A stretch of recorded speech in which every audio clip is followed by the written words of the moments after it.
Huh? Good morning. Whoa, good morning. Awesome. Thank you for coming and braving the rain, the unusual thing that's falling from the sky this morning. That we're all very excited about the rain. This is just an open conversation, and this is the best place to have these sort of conversations. We might answer questions if we know the answers to them. We might have to come back to you with research. If there's a question we can't answer here, we might not know. We might have to research something. But whoever wants to get started, just come up and state your name so we know who we're talking to, and let's start discussing things. And the first person's usually shy, but that's okay. Come on down. I'm not shy. You're not shy. Come on down. Good morning. Good morning. I'm Hank Pickin, 820 West Beach Drive. And I just want to say, other than saying good morning, say that a wise man once told me that you haven't made a good decision until you've considered the alternatives. I think that's what we're here today to talk about, is the alternatives. The West Beach Path fiasco continues to be an issue because you will not consider the alternative of moving the funds to someplace else in the city where it's needed. I'm here to dispel the belief that the funds are not transferable, because they are. First thing I would say is the words are repurposing, not reappropriating. Repurposing can be done between the city and the FDOT in writing. The original Panama City Improvement Grant, and I'm going to read from it because there are a couple of sentences in here that are key to our understanding. The first comes from paragraph 3, and it's the last sentence of paragraph 3.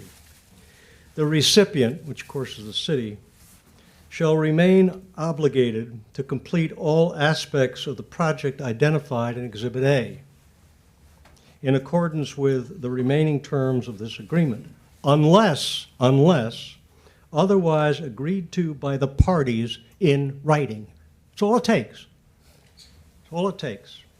The other thing I'll read to you is part of paragraph 4, in which it says, this agreement may be amended or extended upon mutual agreement between the parties. Again, FDOT and the city.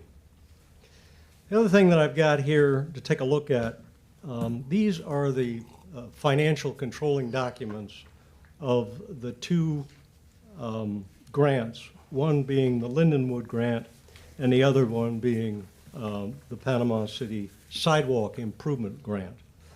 The only differences between these two grants are the dates, the name of the grant, and the amount. The other difference is the fact that you wanted to move the funds from Lindenwood, but you do not want to move the funds from West Beach Drive. I have looked at these. I have copies. I will leave copies of the first 2 pages of the grant for you to study. I have copies of these controlling documents. It's published by the Florida Department of Financial Services. It's entitled Florida Accountability Contract Tracking System. And they are identical, with the exception, as I noted, of the date, the time, and the amount.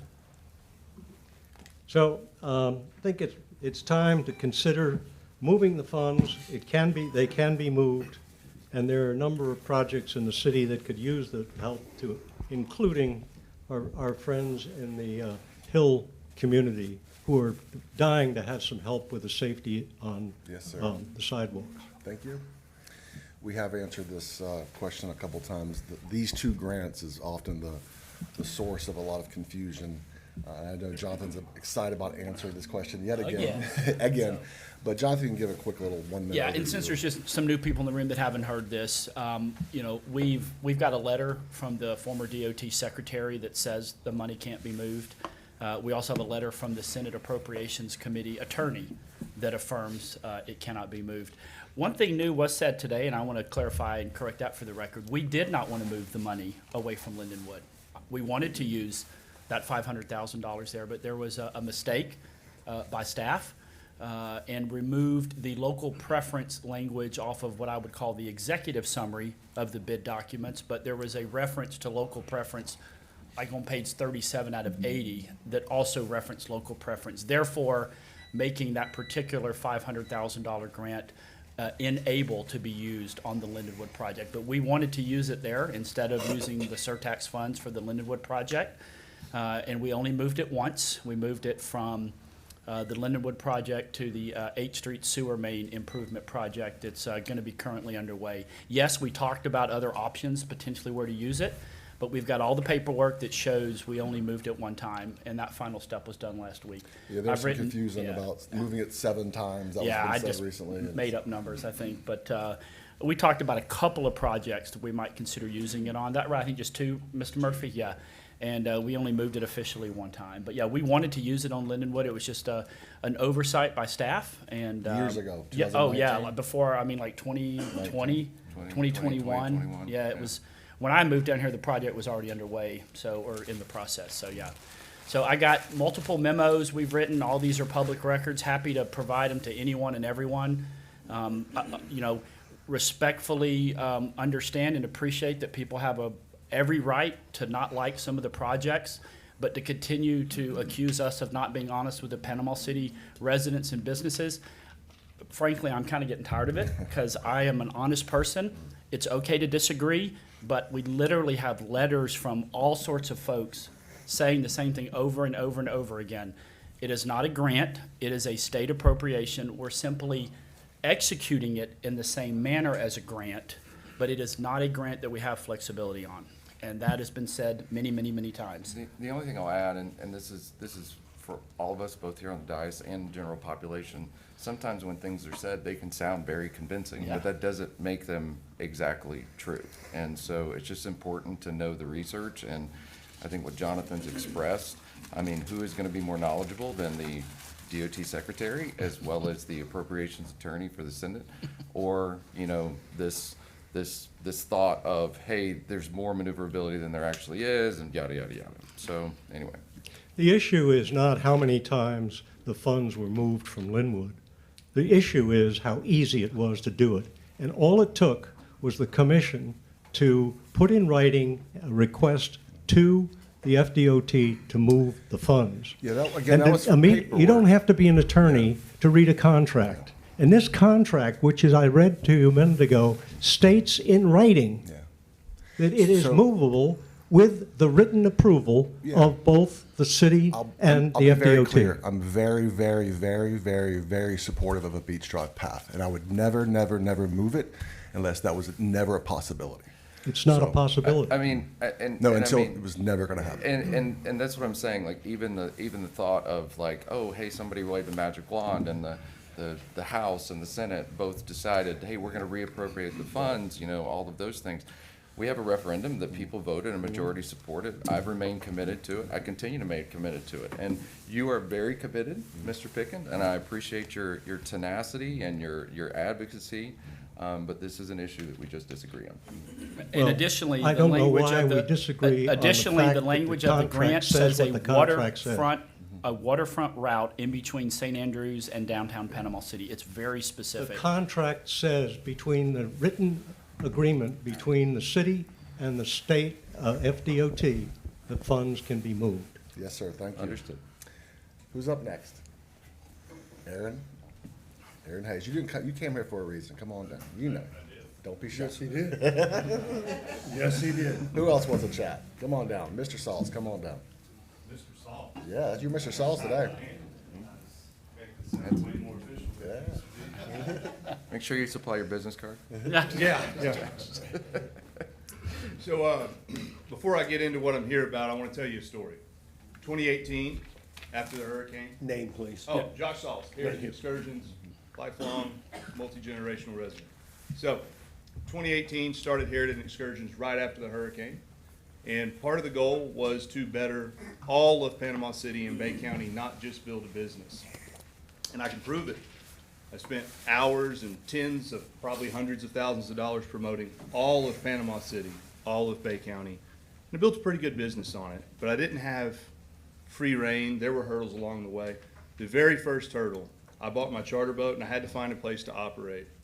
There was a hurricane, there was nothing left, and I found a dock that a nice lady owned in Maslina Bayou, and I went and I told her, I said, hey, look, oak trees all over your dock. You don't live there. It's across the street. There's parking enough for a couple of cars. I'll rebuild your dock.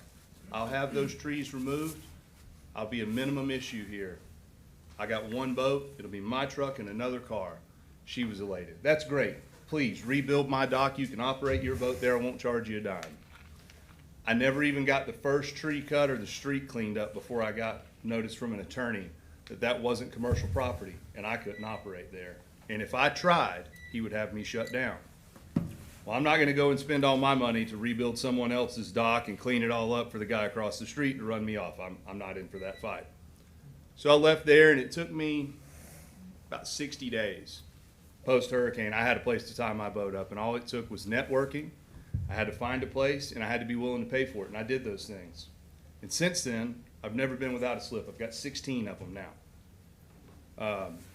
I've never picked up or dropped off a client off a public boat ramp since then. And I understand that I may have been one of the more proactive ones that went out and fought for that and found my way. And there needed to be a grace period for people to operate. There wasn't a place to tie up for a lot of them, but those days are over. And what that has led to is a free-for-all in my industry, and it's hurting my business. Countless times a week I have people call and they say, hey, or previously it was, we're on the St. Andrews seawall at the gazebo and we're here to get on our boat. Where are you? I'm at 5505 Sun Harbor. What's your name? I don't have your reservation. Oh, well, the guy we booked with was so-and-so. He's not here. How much do you charge? I tell him, oh, no way. This guy was going to do it for $100. I'd like to know, I can't prove it, but I wonder how many people go down there and have that experience and then never get on the water here again. It's the same thing with fishing charters. There's already an ordinance in place that prohibits commercial activity. I understand for certain operators, there's been several things brought to my attention, maybe a marine mechanic, even myself. My boats have to come out of the water. I go, I put them on a trailer, I leave. I don't leave my truck there. My customers never go there. And I believe there needs to be a path forward, whether it be through a permitting system or something, but we've got to have some enforcement, some oversight. It's worked in other communities to the west of us. In Destin, I'm very close with a lot of the operators over there. They have a moratorium on operators and liveries and all that. And they have to join a safety coalition. They have to have certain facilities in order to qualify for their permit, and then they get to purchase the permit and continue operating. I'm not here to tell you how to run the city. That's your job. But I try to be a man of solutions, not a man of problems. And we need to come up with some type of clear path forward that works for you, but that also works for us. I don't want to see the waterfront go out of business. I don't want to see anybody hurt. But we've got to find a way to make sure the legitimate operators are operating legitimately and the illegitimate operators aren't operating. I got one more piece. I know I'm over time. Can we circle back? Because if Yeah. I give everyone 2 minutes, everyone gets 10 minutes. Yep, so go ahead. Let's have someone else speaking and we can all come circle back later. Sounds good. But as a reminder, we try to keep it down to 3 minutes just so we can keep the pace. Otherwise, everyone gets to talk for 2 hours and we're here for one person. And we try to get circulate through the room before people talk multiple times. So just be aware of the clock, and it is a little nerve-wracking. It's like disengaging a bomb as it gets closer down to the 5, 4. Yes, sir. Good morning, Matt Smith, 5505 Sun Harbor Road, Panama City. Want to thank you for the opportunity to come down here and speak. And Josh is pretty on point. Same. I'm a fishing guide. I'm a full-time fishing guide. Been in the business since 2009. Third generation business owner here in Panama City. Really proud of that, and proud of our industry and what we've done to build it. We all had different beginnings, but at the end of the day, we've all the group of professional operators have all set out to improve our business over the years, each and every day, to best represent our area, my hometown, and our industry. We're a huge part of the local economy, a growing economy. With our economy, that we've also seen a lot of population growth. It's a two-edged sword. Not opposed to the population growth and not opposed to the growth within our industry, the charter industry, specifically mine, the guide industry. However, it's the pace and the type of growth that is a big concern. I'd say particularly in the last 5 years, combination of technology, very low cost of entry, and lack of regulation and oversight. There just seems to be people coming out of the woodworks into our business. Not opposed to that. Everybody's has a right to be in business. But it's how you get in business. Kind of Josh's example of, he set out to do it right. He found out real quickly you can't just go load on a boat ramp or a residential dock and set up a commercial operation. We've got a lot of what I consider unauthorized commercial activity in our city and in our county, and it's inundated our industry. In my opinion, watered it down. It's poor representation. I don't mind being on the stand and saying a lot of these guys are not professional. Just because you have a license in a boat and a link to a booking site doesn't necessarily mean you're legitimate, in my opinion, or the best representation of our industry. So without some oversight in place to regulate the industry, those coming in and making sure everybody's using the best practices and meeting a certain standard, we're going to continue to see it be the detriment of our industry. And I want to be part of the solution. Got a lot of ideas, a lot of thoughts. I think a permitting system would be an excellent place to start. I'm a big advocate of somebody that's in commercial operation, operating from a commercial facility. As we're seeing with the growth, a lot of our recreational public facilities are currently overwhelmed. And moving forward, I don't see how we could continue to have the growth that we're having and that commercial operation not be an issue for residents' recreational activities. And this is a growing problem. So we're coming to you from a commercial standpoint. The residents are going to come to you very soon, just like they did to the west of us over in Walton County. Thank you. You're 30 seconds past your time. His name and business. Goes fast. Yeah, it goes real quick. We'll circle back Yep. to it. What was your name, sir? Matt Smith. Yeah, we have, this is a very similar problem that we have with boat ramps. It happened a few years ago, it popped up. We had the same issue with food trucks, using public parking spots or trying to, and they park across the street from a restaurant. The restaurant's like, I pay all these things in property taxes, and they don't. And then even our parks, you're allowed to go for a walk in the park, just not allowed to operate a business out of one of the parks. Correct. And, because that's not really fair. Like if you start hosting regular daily yoga sessions in one of our parks, that's not really fair to someone who's rented a building and pays electricity and all those kind of things too. So we have all these sort of issues where businesses, not through ill intentions, bump and start using public amenities and kind of can undercut people who follow all the rules and are aware of them and established businesses. We've had previous conversations about boat ramps. I mentioned to Josh that I personally feel like our little tiny tax base has an unfair burden that's like, you guys should supply all the boat ramps for everybody who wants to be here. And, as of just the way we're funded, the property taxes cover the police department, period. Right? So all these other amazing things come from other services, water, environmental services. So it's tough to provide. It's really unfair that our little tiny town provides boat ramps for everybody. And so I'm up for a mechanism on how we carry those forward, whether the county takes some of those over because they're county amenities, and or we charge for them. Launch fees are great. Launch Yeah, fees. We're special. We're the Yeah. only people around here that don't Yeah, have them. it's really not fair to think that someone without a boat pays for a boat launch for people that have boats. I have a boat, I can afford a boat, and someone who can't afford a boat pays for my boat ramp. So that is an ongoing discussion we've had, and we need to be talking to the counties. I know the parks, the PRAC. Oh, the PRAC committee. The that's- PRAC, yeah. there's an acronym for everything in government. It's the committee that's looking at all the different parks. It's a citizen committee. And they're gonna be making recommendations for us on May 12th. May 12th. So there'll be more discussion on boat ramps. But do you have anything else to add? Boat If I ramp? may, is the angst, the pickup, not the use of a boat ramp? Because as a citizen, I can go down, put my boat in the water at any boat ramp. I can come from New York and put it in for free, to the mayor's point. We need to change that. Right. But So right now, we're all even. It's when you're renting a space somewhere, and my guys come, and I'm putting in it for free, and my customer picks up in the same spot you're renting at. Is that what the angst is? So that's part of it. Okay. Oh, Well, hold on. Look at me, I'm No, sorry. Well, I'm just asking as a general question, okay? So, We want to, I'll say if you answer questions, just we want you on the mic so that people online can hear, but you're welcome to come up and talk on the mic.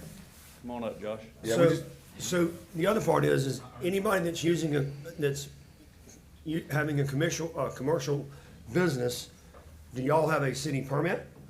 Since we're talking Panama City? We don't. We're Because you may pick somebody up at the beach. Right. Okay? Correct. So, to me, a city permit, a business permit, and insurance fixes two issues that I think that they've brought forward, and I agree with you, okay? I'm on the side of we all need to play by the same rules. Where I get hung up is, if I live in Panama City and I can go use the boat ramp, I should be able to put the boat ramp in, my boat in. It's where can I pick them up if I'm not renting a slip at either St. Andrews or when and if we ever have downtown. Because those are the only two marinas that we have that will have slips. Whether we run them or not, they're in Panama City. It's the other ones, Millville, Snug Harbor. Snug Harbor. Snug Harbor, Call Gray Park. Those are the ones that don't have it. So I don't have an issue with those guys, the guys putting in and picking up there and them picking their customers up there. Nobody's paying to be there. You should, because if something happens to them, then we Insurance is are gonna have us as a lost payee. Right now, it doesn't. Right now, there's nothing. Yeah. Okay, what I'm saying is if we implement, if I'm the unlicensed guy and they're the licensed guys, I've got all the answers to your questions. Okay. for you Yeah, guys. I would love them. all right, help me out. So the way they formed this to the west of us is, again, it goes back to a permitting system, and they said, okay, you guys can use this ramp, Josh, this can you ramp. get a little closer? Thank you. To the west of us, they formed a permitting system, and they said, you guys that are gonna operate your charter business, your tour business, whatever, the only way you can find to do it, because you're a poor businessman, is you can do it off this ramp, and this ramp. Okay? We're gonna allow X of you here, X amount of you there. If you need to rotate, whatever, that's up to you.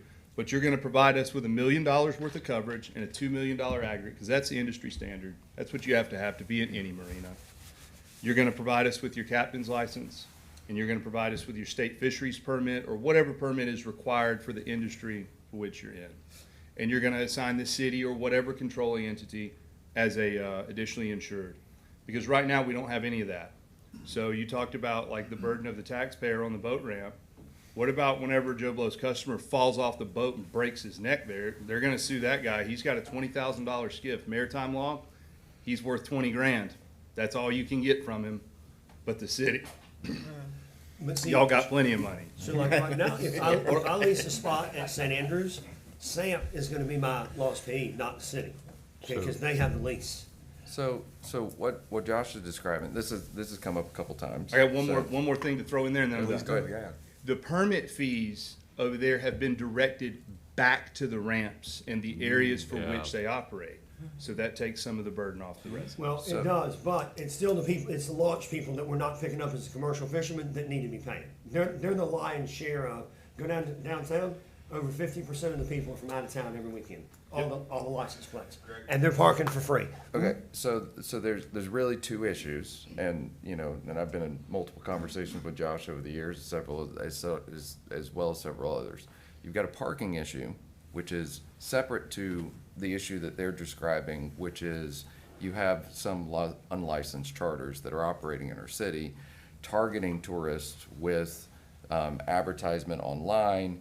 Not only siphoning away business from the operators that are licensed and doing all the things that they should, but also bypassing every regulation from even a state level aspect. And the only way they can do that is operating through our boat ramps, is really how it happens. So on the aspect of a licensing process, a permitting process, and those things as far as from a boat ramp perspective, I know from them, and I don't want to speak for every charter operator, but virtually every charter operator, including those that launch from ramps, see the need for some type of further regulation to prevent unlicensed charters and these things are happening. Because what Josh is describing is correct.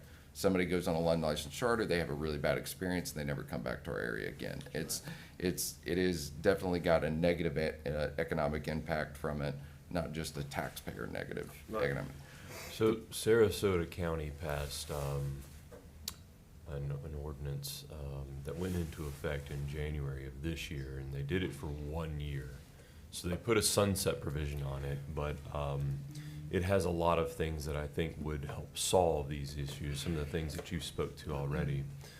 My point is that we can look to other places for how they've solved this, and So just two other things I just wanted to point out. When it came up last time, we didn't address it through a permitting process. One, because we had multiple ramps under construction, and two, most of our ramps, with the exception of the downtown and Snug Harbor, have very low parking ratios. And so the ability to use those for some type of permitted commercial activity creates tension with residents because you are now taking away a certain amount of spaces for commercial activity, this and that. So that's where it kind of stopped in the conversation. Plus, we were in the middle of rebuild from those things. Probably is a good time for us to kind of relook at that and try to create some parameters to it. But I think it's important for us, the licensing component and the parking component are kind of two different things. The parking component is a little bit complex because you've got some businesses in St. Andrews that want, all these people to come and station there, the retailers. And then you've got some that are on the charter side that are like, hey, I'm paying rent, why is this guy getting pick up and drop off? So there's probably a conversation that we need to have to bring business owners into that conversation because they are directly impacted regardless of whether they're on the marina or whether they're off the marina in that specific area. Well, and you could always have, at Watson Bayou, you have the commercial guys park across the street, Kingston's lot, there's a, Yep. so like the prime spots go to the residents and the locals and the people that are there every day. Maybe they park a little bit further away. Probably bigger boats too in general, so they need bigger trailer area. What I'd love to see is a small group of locals. I mean, these guys are great examples of, I know Josh, I've seen a story of going from nothing to something, right? It went from nothing, so what we want is, what I want is a committee of people who have experienced what it's like to grow something, where they have empathy of someone who's starting out their business, and they understand we can't feed them out of business. We don't want, that's not the goal either, but we form a small group of locals who are captains, who may have slips and may not have slips. Let's have all the sides there, who get together with staff and work directly to come up with this policy, and then pass it to us and see what I we like think. that. So- And that way, we don't surprise them with an idea. Yeah. there are Yeah. there are The only two that we really industry. don't need to worry about are St. Andrews and downtown, because those are leased, those have slips. If we take that out of the equation, all of what you're talking about, Carl Gray has plenty of parking. Carl Gray does not have No, plenty it of parking. doesn't. No, it Well- doesn't. It's only got about 13 spaces. It's actually so bad at Carl Gray that they bleed bad. over On into drop off and my pick up, parking. not for drop off and pick up, for picking people up is what. Even is where I boat am. trailer parking, there's not very much there at all. It's to the point that people launch their boat, park their family, friends, customers Right. in the parking that I pay for that I already don't have enough of. Right. And then I'm standing on my dock trying to help my customers learn where to park. And here comes people that aren't even for the business and walk down the dock and get on somebody else's boat and drive off. Yeah. So see, Okay. they're launching at Carl Gray, then they're going over to Snug To and Snug or picking Snug up. Harbor, one of the two. And so, Yeah. but Robbie, I do want to make sure that it is very documented and understood. The St. Andrews Boat Ramp is a public boat ramp. Very So much a public whatever- boat ramp. So we are the controllers of public policy. Yes, we are. Regardless of what's going on with the However, case. the lease part of that, we cannot negotiate a deal on a leased piece of property that we don't control. Sure, well, We need the lessee involved. They in should that. 100%. The Gormans, there's no finer family in this county than Okay. the Gormans, and they might find a creative solution at the San Andrews Right, Marina right. that everyone's excited about. So But 100%. that lease goes all the way down to Uncle Ernie's, but the boat ramp is excluded out of the lease in terms of operation because it's open to the public. Yeah. So You're talking about inside the basin itself. I'm talking about inside the basin Yeah. itself. I'm not talking about using. Agreed, yeah. agreed. I mean- Don't put the boat ramp, and then they come by and on the seawall, so, not you guys, and Yeah. jump in the boat off the seawall, not from the boat ramp. Yeah. That's how Yeah. they're getting around it, like you St. said. Andrews Marina had become the epicenter for unauthorized commercial activity. Yeah. And that's our fault. Well, we know that started with I'm the the only one hurricane. up here to say that, and that's our We- fault. Right, That's, right. that's Robbie's It was a fault. necessary input one It's point. his fault. How- You It's heard our it. fault. How, For the record, it was Our Robbie Hughes' fault. how, Yes. I wanna make that clear. So, real quick, however, I'm very happy and pleased with the progress that's already been made in the last month at St. Andrews. Those that are involved, and I have no doubt St. Andrews Marina, it has its future looks bright. This community of St. Andrews, the waterfront commercial community that we all support and rely on, this is an integral part of it, as St. Andrews Marina is. Captain Jeff Lassiter from St. Andrews Marina. Yes, sir. Good morning. I've been tied to commercial fishing and charter since 1987 in this area, okay? And what you're saying, I get, I really do. But let's take you, Mayor, and your family and go to St. Andrews on Saturday morning, put your boat in and try to park. Oh. You can't do it. And the reason you can't do it is illegal charters, or charters that pick up off the dock, okay? And when you move them from here, you move them from the city, then they go to Carl Gray. You got the same problem. It's not a matter of permitting and issuing, it's less. If you allow these operators to run from not an established marina, you're hurting the citizens of Panama City. Point blank. Every man should be able to go out and make a living, okay? But do it the right way. Do it from an established marina, okay? Panama City Marina will be up and running soon, right? Hopefully. You got Sun Harbor. Yes, Depends on the absolutely. day you ask them, who you're asking. How about that? Okay. Soon is such a fun I'm not a word. politician, all right, I'm a fisherman. But I have sit there at St. Andrews Marina since 2018. I got there a week before the hurricane or so. Good time. All right? Survived it. All right, we're still there, and I love it. It needs to be renovated, needs to be upgraded, and it's happening, okay? But what this city does not need and doesn't deserve, the citizens do not deserve, is to have a boat, and go dare show and see how many boats there are in Panama City, and not be able to put it in and park to go fishing with their family because a guy's running a business out of a public boat route. That should stop, gentlemen. That's point blank. I don't care permits. I don't think that's the answer. If you're gonna run a business, get a storefront. Don't go selling apples in front of IGA, out of your truck. Let's get real about this.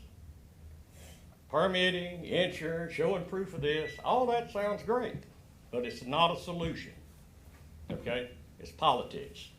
Let's get straight. The only way to do this correct is go to a facility where you operate charters, commercial fishing, dredging, piling driving, whatever your commercial activity is. But all this other is just talk. I appreciate your time. Yes, Thank sir. you very Thank you. much. So I have a question. We have these organizations here locally that, when you think of builders, they have the BBIA. I've been trying to remember the name of the construction one, but there's a large construction one as well. Is there one for fishermen or maritime type? Is there a local group that is you can be a member of? Marina group. So there is one, and it's typically more of the federally permitted charter boats. I'm not gonna get into the specifics of that, but Boatmen's Association, right? The Boatmen's Association, they typically deal with things that are more fishery management than they do local politics. Something we've been discussing lately is all the reading up I've done in the last several years. I joined the Okaloosa Water Sport Coalition. And over there, it's charter boats. They've expressed interest in moving this direction, but just like all of this, it's not something that's gonna happen overnight. It's almost like being a public servant. You get to do all the work for free and only have so many hours a day.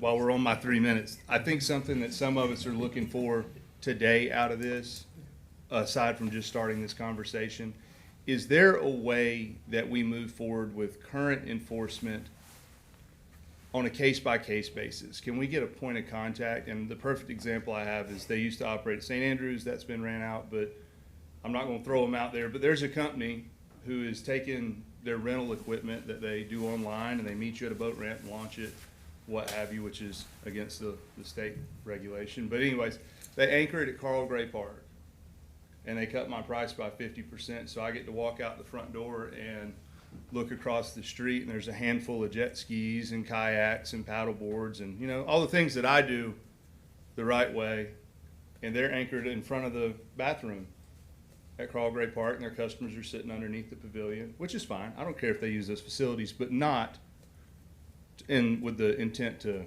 undercut me and put me out of business. Sure. Without that, it would stand to reason that maybe we should just anchor the Sea Screamer at Carl Gray Park, and 4 times a day we'll back it into the ramp and load it up, and we'll all park there. I mean, the Redmonds probably save hundreds of thousands of dollars. And obviously, no one's trying to take that path. It's just an example. But if there was a clear path forward for a case-by-case level of enforcement now, I think it would be a good thing in helping this conversation continue. And if you have any questions, I'm more than glad to answer them. Yeah, I think it's a great conversation. I think we can get you an answer, if not to soon, like next week, on how we can enforce it quickly. I don't know if that's code enforcement or PD or stickers, but I think that is the start of the conversation. I'd love to see a group of people formed. You always make more progress and more momentum and idea when there's little groups of people kindly and relentlessly pushing this organization. And so can we take action, can we agree to take action with this little group of folks in the next 60, 90 days where we start working with them, but immediately get them an answer on how we enforce or strongly encourage non-commercial use or commercial use of our boat ramps to move along?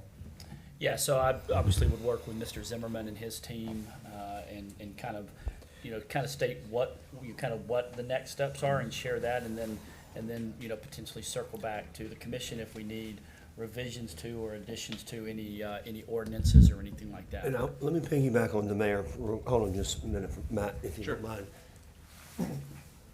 We've spent money on Carl Gray, we've spent money on Snug Harbor, we're getting ready to spend a couple $1 million downtown on boat ramps. And to the mayor's point, our property taxes are paying for all of it. And, I threw out an idea. I'm not a tax person at all, but I'm a user fee person. And the people that use our boat ramps are the ones that require them to be updated. And I don't have a problem with that. As a taxpayer in Panama City, I get to use any boat ramp. But if I live in Bay County but not in Panama City, I can have an annual pass, or I can pay a daily rate. If I live outside of Bay County, I can pay an annual pass or a daily rate. And I'll throw some numbers out. Let's say $150 a year if you live in Bay County but not in Panama City as an annual pass, and use every boat ramp. Or $250 a year if you live outside. And all of that money stays on the boat ramp maintenance and repairs. Okay? Yeah, I mean, it feels like a year ago we asked staff to come Right, back to us and with now, those options. That might Mexico Beach have is an an example. effect on some of these guys that are using it for free because now they have a cost. Yeah, and as an example. It's a user fee, not a tax. Carl Gray is recommended to be dredged enough that it's about $60,000 to $100,000 a year just to keep Carl Gray open and usable, and that falls in the backs of the property taxes here. You remember the So- hole that was To on the the- side of The of point Carl that's Gray on the been, ramp? the question Fell that's off of been the raised cycle about track. what can we do now? Do we not have any laws on the books that we can I don't think we do. implement right We do. now? We No, have no. laws. We have We have no laws. enforcement mechanism, Correct. or at least that's what has not been, identified as that code enforcement, is that But Do you PD. I'm need just as a thinking- launching or charge? There's already They're asking for preventative. immediate Right. relief. If we can put up notices that say, this is how you should And operate. we've done that before. And, through business and we're licensing, moving I think. toward this process as the mayor has outlined. But in the next week, to put up notices that say, if you're operating outside of the local ordinance or local law, as an immediate first step, which is, I think, what they're asking for Yes, this ma'am, that's morning. definitely a starting point. To that point, I wanted to make a couple points I wanted to make. Whether you're in the industry or not, for everybody involved that's looking at this, there's a lot of gray area. And we all know, for all of these different aspects of the city and local government, you've got to have clarification. You got to have clear set rules, because how do you enforce something that's gray area? Yep. I can read one thing over here, so that to me is as important of a starting point. We would certainly appreciate the signage to, you know, let folks know about the ordinances and where that commercial activity is prohibited. But to Josh's point, none of, and those guys have, a lot of the questionable commercial activity, they've built their business on skirting the Yeah. law, and they very kind of good. laugh. They kind of laugh because That's what we do. nothing is, no ordinance, no law, nothing is any better than the enforcement. So without any enforcement, I will say, if we get to a permitting system, which I'm actually in favor of because I want to tie that into my backstory. I didn't do as good a job as Josh did with his. The permitting system, the beauty of the permitting system is it won't cost the city or the county one dime to monitor that and patrol it. Your best, your best option there is going to be the ones of us that pay, that buy the permit, and I think it needs to be fairly costly to, I know the term barrier to entry, some people get a little sensitive to that. All that is a healthy barrier to entry to any business. If you're gonna get into it and do it right, and there's enough expense, it changes it from a hobby to a legitimate business. But once I have the permit and these other guys have the permit, they're paying and they're doing it right, they're gonna be watching everything like a hawk. And if we have a number and a point of contact we can call for enforcement, got one enforcement person, guy, gal, that reacts to that, takes the picture, and goes and fines, and there's consequences. When there's consequences, it'll stop. That's So the I think biggest it's ask. part yeah. of the notice That's that the- we also invite them to the table. Absolutely. You know, whether they're Absolutely. scoffing at, you know, what's going on now. But, to the mayor's point earlier about the process forward, we- Sen- yeah. And so then for full transparency, and I think this, you know, this means something to me, and then it helps the argument, anybody that wanted to kind of question how I got started. Justin Leake and I started Panama City Inshore in 2009. Justin's a pretty well-known guy, does Chase and Son television show. He and I graduated school together and are close friends. He couldn't be here today. He's got a family commitment. He's a strong family man. But he feels just as strongly as we do about this, and he's a huge advocate, and he's going to continue to be involved. The point I wanted to make is that he and I started Panama City Inshore with 18-foot skiffs. We both had 18-foot skiffs, custom built, South Florida, and we got in the guide business, and we started out of public boat ramps. We launched all over the county, and that's just what we did at that time to build our business. And as we grew it, the effort to be as professional, to set the bar and hold ourselves to the highest standard, that's how we ended up in these commercial facilities. We've been there for well over a decade in a commercial facility. We're huge advocates of that.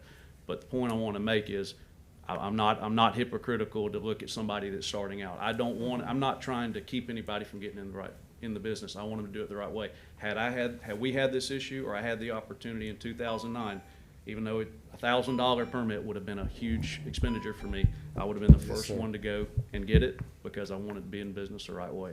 Yes, sir. Thank you. So, Thank you.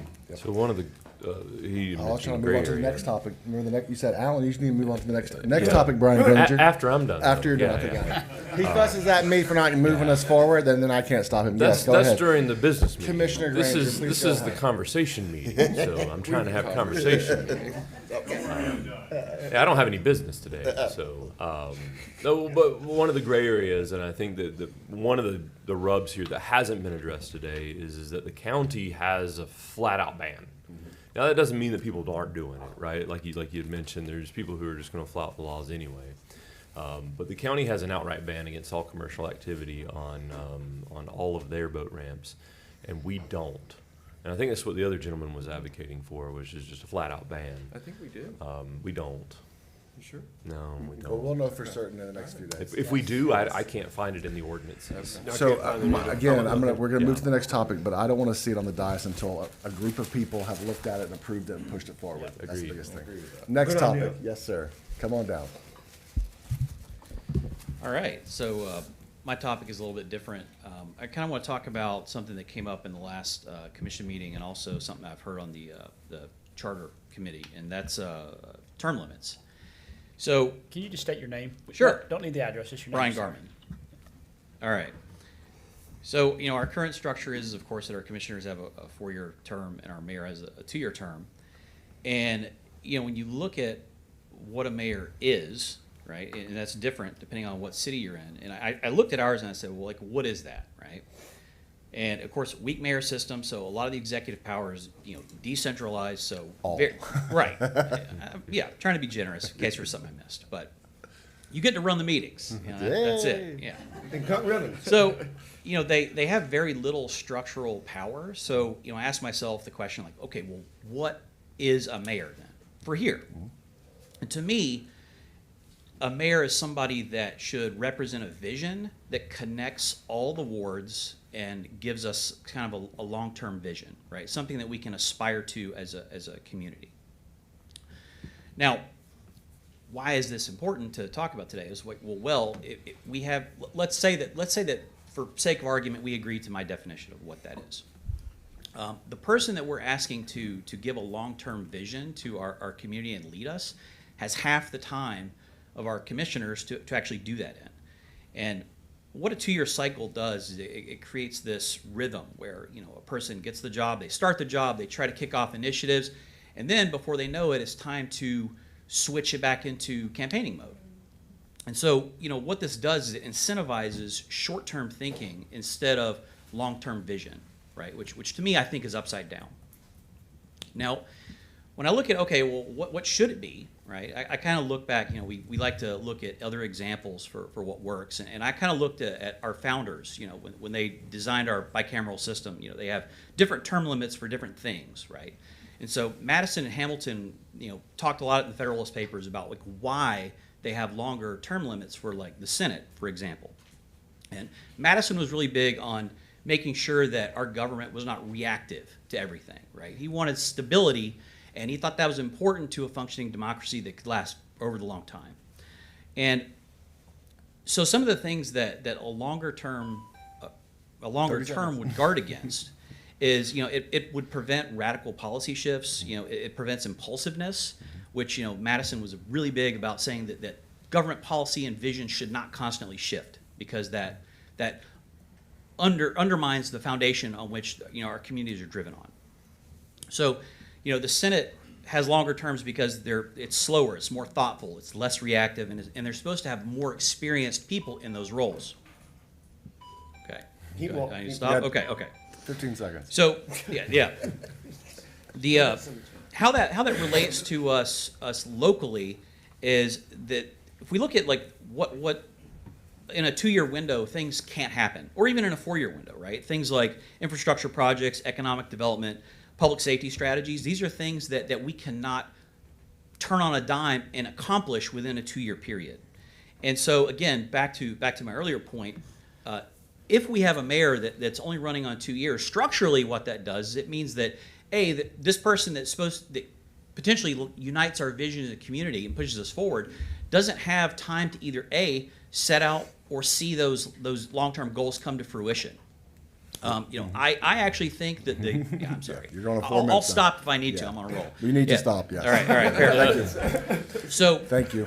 yeah, well, You're done. Thank you. Your closing point. Your Yep, closing point. Yep. yeah, my closing point is that I think we should have either a 4 or a 6-year term for him. I agree too. And the mayor put him on, had him come up and speak. Yeah. Write him a 3 minutes is a $50 short check. amount of time. You gotta be quick. You gotta be sharp. Anyone else want to talk about the charter? You want to keep? But go ahead, Wes. You're up. I will Yeah, say- come on up. I just will didn't know- say what I that want to do is kind of group comments where it's not like, but yeah, it's not whack-a-mole. But the go ahead. 4-year point has been, I've been tossing that around, and that's pretty well received amongst people when you bring it up. I mean, we're the only municipality that's 2 years, so think about that too, guys. It's a lot. Mayor Lynn Havens. Oh, there's a whole lot more than the old municipality. If we want to make changes, let's get going now, man. So, but I do agree with some of Brian's points of 2 years. I mean, guys, those of you guys that are now in your 3rd year, how long does it take to get something done? So, Yeah. But not only that, this community has rewarded mayors with whom they have trust over time. And the 2 years has been a swift response to mayors when we look at the history of what's happened with our 2-year terms for mayor. And I don't want us to just overlook that, because the downside of 4 years is 4 years. Well put. It's 2 real tough years for you right now. And Just in response, the only thing I would say is that it also de-incentivizes people that don't have the money and backing to be able to run, because Joe Blow, who might have an awesome vision for our community that we get behind, if they don't have $100,000 every 2 years to do it, then that eliminates so much of our electorate from having the opportunity to potentially lead. And that same point is true for 4 years as well. It is. I wish we wouldn't allow signage, because if no one can put yard signs out, then you would have to raise tons of money. We could be just on the debates, watch the debates. Yeah, signs versus who don't- can raise the most money and throw out signs everywhere. Signs don't vote. Yeah. Yes, sir. Wes Mims. I've got an easy one, guys. I have the unfortunate honor of driving through every school district in Panama City proper, with the exception of Bay High School and Lucille Moore, every morning. Wow. How so? Huh? How so? My son, I live in the Cove. Uh-huh. My son goes to University Academy. Okay. So my wife works at Jinx. Uh-huh. So there's times where I go multiple places. Then my son played football at Glenwood, and we have a child that we make sure we go to Rutherford and make sure he gets to school every day, so he can try to get out and be better than what his family's provided for him. So I drive through the city of Panama City. Every school but Cherry Street has organized traffic flow. Cherry Street's not on it yet. There's been a speed study done. I'm not even talking about the cameras. I wasn't even bringing up that flag. Jonathan, Robbie. Leave that to Aaron. Yeah. There's plenty of camera talk in the room. I'm just talking about the general. I know, Jonathan, you had a meeting. Robbie, you were there. Last spring before the principal change, and we agreed to reconvene in July to talk about a true traffic flow. Yeah. But every morning leaving, if you're on the east side of Harris Avenue, it's a war zone trying to cross Second to come through. And then the parents that don't want to sit in the original path, which was down to Harris to Third and around, who don't want to sit in that, chase through road, chase through North Cove Terrace. And it's fun watching people not see that speed hump that's, on road. We've seen bumpers lost, we've seen mufflers lost. So I just would like for you to, I know there's a new principal at Cherry Street, to reopen the door about some traffic flow. Like I said, St. John's, University Academy, Oakland Terrace, everybody has good traffic flow and a good traffic pattern, with the exception of Cherry Street. So, are you saying that you want Harris opened back up instead of closed during school? I'm Is not that what worried. your ask is? No, all I'm asking for is to define some paths that the parents need to take and respect the neighborhood. Because what's happening now is you have parents who don't want to wait in line. So Right. imagine they're down Harris almost the way to Third, where Tyndall, where it comes in down there to connect to Tyndall. Right. The parents don't want to wait, so they're either coming up by the Dollar General and racing around Second Plaza and Second Court, or they're going Cherry Street to Cove Terrace to Row and then racing up the street. And then they're blocking the buses can't get down the street because they're blocked. People can't get in and out of the neighborhood because you're worried, okay, am I going to go around these cars? Am I going to get hit? So just, if you can bring the groups back to the table, I recommended opening that back gate where they paved it when they were doing the Cherry Street project, to bring the kids, because everybody has to go to the lunchroom at Cherry Street. I recommended bringing everybody through the back of the school to drop off within the school property, and the last leadership at Cherry Street thought that was a bad idea. But I think that would alleviate some street The problems. playground there, on Second Place? It's all paved, Robbie. They never Right, yeah, unpaved yeah, it. So yeah. all you have to do is just drive straight to the cafeteria on Right. Second Place, and it's a path that gets it off the main roads Okay. and frees up a lot of stress on the neighborhood. So what part of the school zone camera money has to be used for public safety or Correct. And so one of the conversations we had before we even passed that, I was like, we should be identifying projects right now where this money would go, so that people can see that these cameras can do some good. And I think this is a great This is a example, great example. a great example of Yeah. this money that's coming in from people who have been speeding through the school zones. And I think we're gonna be talking more about cameras very soon. Aaron's probably gonna come up next. We need to start defining these projects, working with the school board to define pickup and drop off and not create chaos. And so, So one of the things I will add to that, we did not restrict any of the funding when we approved the camera pieces. So we need to go back and. Statutorily, it's got some restrictions on Right. it, but if we're wanting to dedicate it to projects such as what Wes is saying, then we need to take action from a board perspective to do that. And the last thing I'll say on the camera piece, and I'll let everybody else have their cameras, I just want to make sure your times align with your flashing street lights. None of that is coordinated. Like, again, I have the unfortunate honor of doing it, so I'll just tell you that St. John's is off. St. John's, Jinx, and Palm Bay are all off. Palm Bay signs are not out. Palm Bay signs are in the wrong spot. Palm Bay's times are off. I just know Oakland Terrace, St. John's, and Palm Bay light don't align with their signage. And then Holy Nativity signs are gone altogether now on what their windows are. So Thank you. just Okay. Come on down. I think that's a perfect segue. Perfect segue. From boats to cars. Yeah, boats, cars, all of it. I'm Aaron Hayes, and I'm here to talk about school zone cameras. I've emailed all of you multiple times. Just want to get that discussion going openly. So my ultimate goal with this is to, like Wes just touched on, I want to limit the times that these are issuing tickets to flashing lights only. I think that's going to take out the confusion altogether that he just mentioned. The confusion is as you enter that zone, oh my God, what time is it? How fast am I going? Oh, you got sign clocks, yeah. That causes distractions. That's what you're trying to avoid in school zones. So just want to open that discussion. I have lots of data, as you guys I've shared with. Sorry, first time speaking here. So again, that goal is to remove the money-making aspect. It just flat out hasn't been enforced by police officers. Alan, we've talked about that doesn't really fall in the purview anymore of police officers because it costs too much money. But there's no enforcement. So there's really a lack of trying that, in my mind, is creating an issue that we're now putting cameras to solve. Robbie and I talked about the investment. $2 million, I believe, that they've put. That breaks down to 100,000 tickets that we're going to have to issue for them to get their return. That's going to take about 27 months. So it's definitely a business for them. I don't feel that they are really taking the school safety aspect at heart. It's just a business. Sure. So again, that's really the ultimate ask. Flashing times, activate lights. Or flashing lights, activate lights. Another piece of that is to enforce that properly, you need to have those flashing lights visible to the cameras that are recording.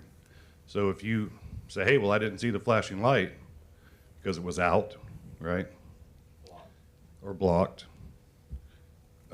You have evidence to say, well, the light was flashing and here's your ticket.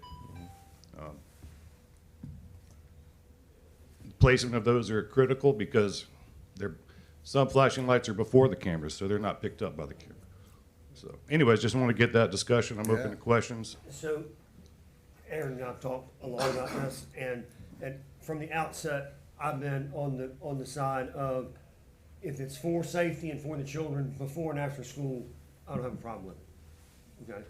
And during school is where the money grab, as I called it, the initial time that they came.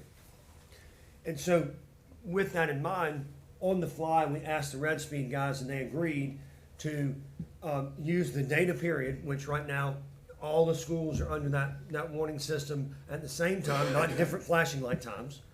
And we're gonna take that and decide, say Bay High right now versus we'll use Cherry Street just as we talked about it. Which one of those probably needs a during the day flashing sign? Not Cherry Street, but probably Bay High. Okay? And that's where the data is going to tell us. But we're going to sit down after this 30 days is over, and the public's going to see where we need to either leave them all day long, or only morning and afternoon. And I invite you to come and participate in that, because that was done for two reasons. One, let's make sure we're protecting the kids, and let's make sure we're not targeting citizens on an unnecessary charge. Okay, but I will remind everybody, you're traveling 11 miles an hour over and above speed limit that has been reduced in a school zone. Okay? You're speeding. Okay? I got busted speeding 2 days in a row when it was North Bay Haven, and it wasn't a speed, it wasn't this, and those tickets hurt. Okay? So that's coming up soon. Okay? The other thing is the $2 million investment on the fly. They agreed to. Our contract is we can cancel it with a 30-day notice, not 3 years into it. We can cancel it 30-day notice, and they pay for the removal of the infrastructure if they want to, not us. And we were going to have to buy it. Okay? They came to me, want to put their stuff in my area. I shouldn't have to pay you to divorce you, is the way I look at it. And they agreed to that. Okay? So from a citizen standpoint, right now you're already a place where it's not costing you a dime if they stay or go.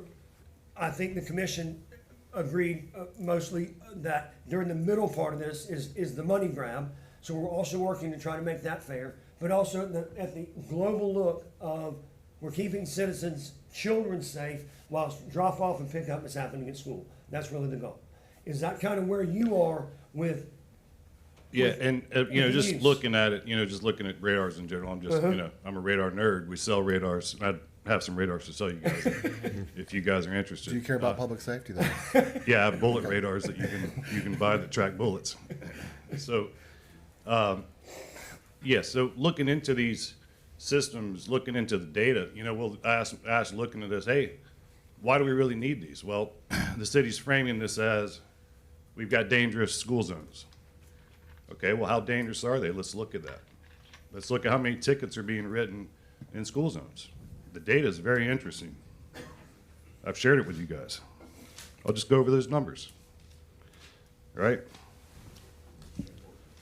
14 pages here. Covenant Christian School. This is the biggest offender in this, the data that I've gotten from Red Speed since this has started. This is the big boy. This is hundreds, thousands of tickets, warnings, in just a time of 2 weeks. If you look at how many tickets have been written in that school zone in almost 8 years, it's 0. There's 0 enforcement currently. So to sell us on a system that is deemed an additional measure that is needed, it's a big ask. Yeah. When there is no enforcement already. Yeah. Let's go over some more numbers. Lucille Moore, 7. We have to, we're like. I understand. Yeah. Let me just go over a few 15 more numbers. seconds, yep. Northside, 0. St. Andrews, 25. St. John, 1. Jinx, 3.5. You got Palm Bay and Jinx right there together. There's 7 in that whole zone. Bay High, 30. Rosenwald, 2. Oscar Patterson, 0. Holy Nativity, 4. 3 of them were in the same day. Cherry Street, 0. No, that's not part of it. And that wasn't part of the study due to construction. Thank you. So I think these are all great questions. For me, the indication that we're not writing tickets in a lot of these school zones is not, it's understaffing. The police department a lot of times has 6 officers on the road, and if we put each one in each school district, we would have no one answering calls. And to issue a speeding ticket, the reality of an officer would have to write them just repeatedly to even pay for the officer. It would have to be rapid fire tickets, doom, doom, doom, doom, doom, because this is an organization that takes your money, even though you don't want to give it to us, and pays for things. And we can't write tickets fast enough to pay for the officer. So if you want us to raise taxes to put an officer in every school district just to write tickets fast and furious, that's the only way we can do it without raising your taxes. But you're saying. I think what he was. Let me keep going. Nobody can hear you if you're not at the. I don't, Red Speed, I don't go to the company that supplies our slides in our playground and say, do you actually care about the speeds of this? Like, our vendors care about making money, just like the guy that sells us the paint here. They have to make money. That's the reality. We use them for public safety. How we use their tool, that's up to us. We use the slides for kids to have fun. I don't think the slide company, I'm not going to them going, you care about kids having fun? No, they care about selling their slide and making money. Our job is to use that tool the way we see best. Yeah, but I think the position that he has emailed us, and I don't think he got got, because I mean, it's 3 minutes, so I don't think he was able to get to what he had emailed to us. Oh, I've got but- emails like every day. But the point was more, and correct me if I'm wrong, but the point was more that there was enforcement before. Now there's cameras. There's no enforcement. No. Okay, well, then I'm wrong. No, no. I would like to finish. I'd like to finish my points. Can I finish my points? Thank you. So my points would be, I don't want to see any. The contract was tickets when the lights are flashing. Right. Seeing the flashing lights before you get issued a ticket, and I want to see us go to that vendor and say, your contract that has a 30-day window. If you don't make these things right in 30 days, we're canceling the contract. Yeah, I can get behind that. That's my point. So statutorily. And here's how you do it. Don't speed, and they'll go out of business, and they'll remove their cameras. Right. Actually, he said, you're the only, he said, I'm the only vendor that the city's ever gonna have that says, I want the business to go down 95%. Yeah. Meaning the speed go down. But statutorily, the signs, to your point, arterial roads, they have to be on arterial roads within 500 feet that you're turning into a speed zone. And that same sign has to be on the speed zone road within 750 feet, I think it is, of entering that zone. And the flashing lights have to happen at the time that the school zone is, that it's happening. Now, to Aaron's point is, you can't read the sign, but you can see flashing lights. You're right. Okay? But if we gotta trust that the flashing lights are in time with the elementary school that's opening versus the middle school that's opening versus the high school that's opening, because those are all different times. And on Jinx Avenue, you have that happening. You have those 3 different times afforded to you in a 5-block stretch. So we need to make sure of that, to your point, okay? But right now, all the signs are placed where the law says they have to be, okay? Now, I'll use the stop sign at Harrison and Veach Drive. Now that they've got the flashing lights around on the stop signs, coming from the Cove, it was hard to see the one by Adelyat. It's not behind a tree, but it looks like it is. Now you can see it coming off the bridge, okay? So my point is, if we make sure that the flashing lights are where, that they're happening, I drove around and looked at those. I see all of them. It's the sign that I don't see.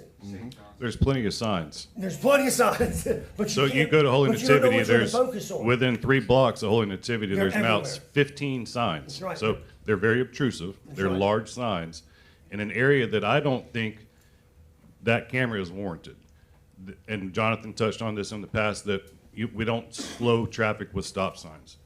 The stop signs are put in places for egress and ingress of intersections, right? So Well, we got 4 new ones in that the stop code. sign that they put in at Holy Nativity was put in after the study in 2023. So- When they sold you on the camera system, there was no stop sign there. So of course the numbers are going to be a little higher. If you go there and look at it now, to get up to speed, to get a ticket in that zone, you're going to run the stop sign. So if you're speeding, you're going to run the stop sign. Again, I'm not against the cameras. I want safety in our school zones. I want them handled and implemented correctly. Oh, I agree. The idea that I'm driving, one more I'm gonna do the point. math of the time, look at my clock, look at my speedometer. I've already passed the sign Right. 50 yards. Or hit To something. Miss- Or hit something. To yeah. Mr. Granger's point, one good point that you brought up, since these cameras have been installed in February, you know how many school zone tickets have been written? By officers? 0. 1. 1? Okay, that was close. Yeah, and it was at Palm Bay. And I remember Mr. Danzy got up and spoke, and there was a letter from Mr. Chester. We really need these cameras. Palm Bay, Mr. Danzy got up multiple times. We need these cameras. We need something to help us. There was 4 tickets written. If you have the school principal coming to you and saying, we need some help, since that ask, there were no tickets written. What would be the number that would show success? More than 0. Would we have 4? Or a maintenance of the numbers. Part of the Before problem the is cameras, before the cameras in 7.5 years were 88 tickets in Yeah. 7.5 years in the whole city. Yeah. Well, part of safety in general, we have this conversation with events and event permits, which is when you do safety measures and you're safe, then you go, what are they doing? You know, like, how many people burn alive in their home and buildings now? Very few, because we have safety mechanisms and fire escapes. And so are those things doing anything? Well, yeah, there's things that you're saving people. So I don't know if that's a good indication of these cameras don't work or the police department's not doing their job. I don't know what that number would even be, to be honest with you. More than 0. Well, we have 4, so I don't really know how that. You have 0 at Covenant, Yeah. those are the highest speeders. Yeah, we should be. I mean, to me, we want 0, right? The point of the cameras is to have 0 speeders and 0 tickets. That's the goal. Is everyone driving safe. I think there's another issue here that we just really just gloss over, and to something you said earlier, which is that if somebody receives a citation, that they were going 11 miles over. Are you sure? Are you sure they were going 11 miles over? Because they might not have been. They might have been going 8 miles over, which, okay, they're braking, but the rule is 10, right? But what if the equipment's not calibrated properly? And I asked that question, and they Right. said that they calibrate it twice a year. Is twice a year enough? And I'm not a calibration guy, so I don't know. Right. And I've done I've done some looking around other cities that have used them, but more importantly, they got rid of them. And 2 of them got rid of them because of calibration. Yeah. Okay, and those were their reasons.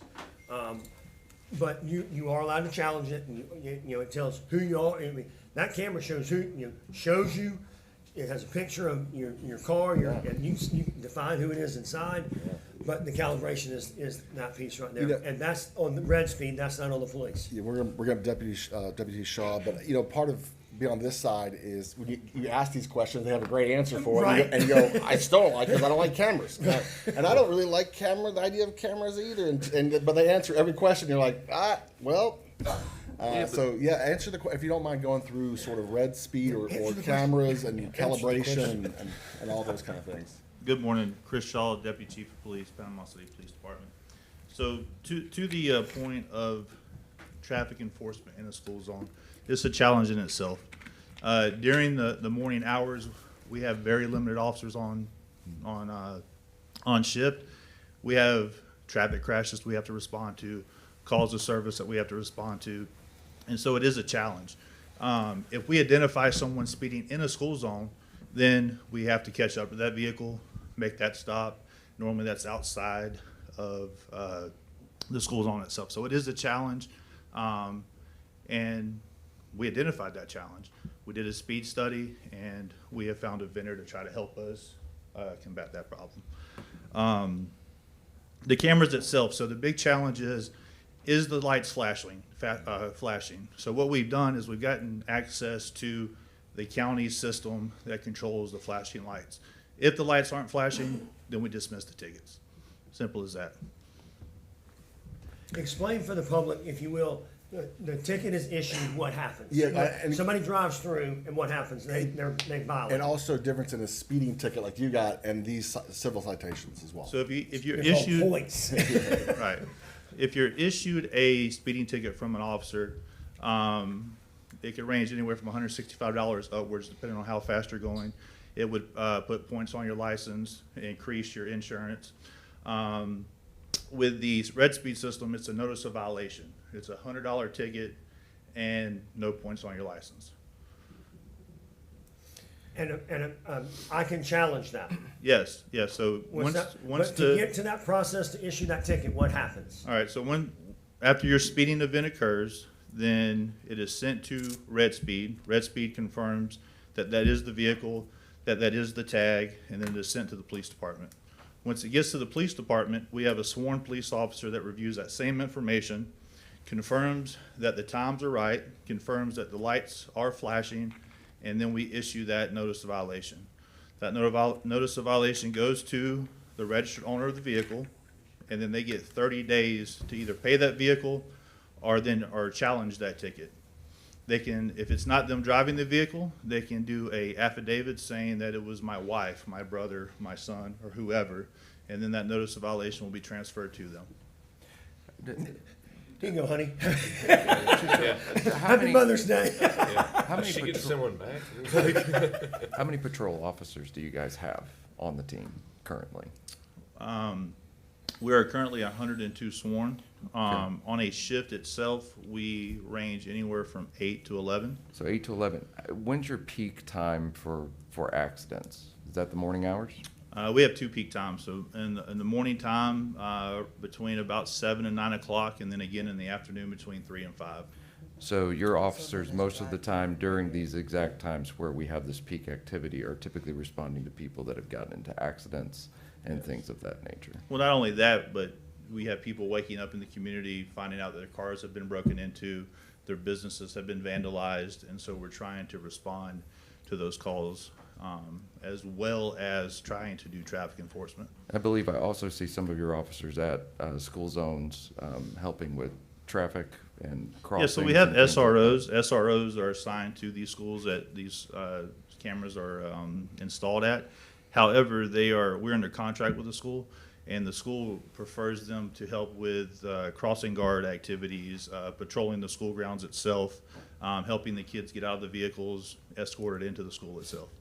So I just draw attention to that from the standpoint of, like, I know everybody thinks that just adding more officers is so simple, but we've got these peak times of operations where everybody's up in the morning and all of us drive through the city, and when do I see the most accidents? Typically within the hours of 7 to 9 o'clock. I mean, it's when everybody's going to school, people aren't paying attention. Maybe you got a 16-year-old that's driving for the first time out there trying to get to high school. I mean, there's those kind of things. So it's not realistic for us to have an expectation that we're gonna put assigned officers at every single school to be able to ticket. And Well, we're even big if on they did- deterrence, so deterrence is a big, objective of ours. So we put cars with lights that are flashing, trying to warn people that they're entering the school zone.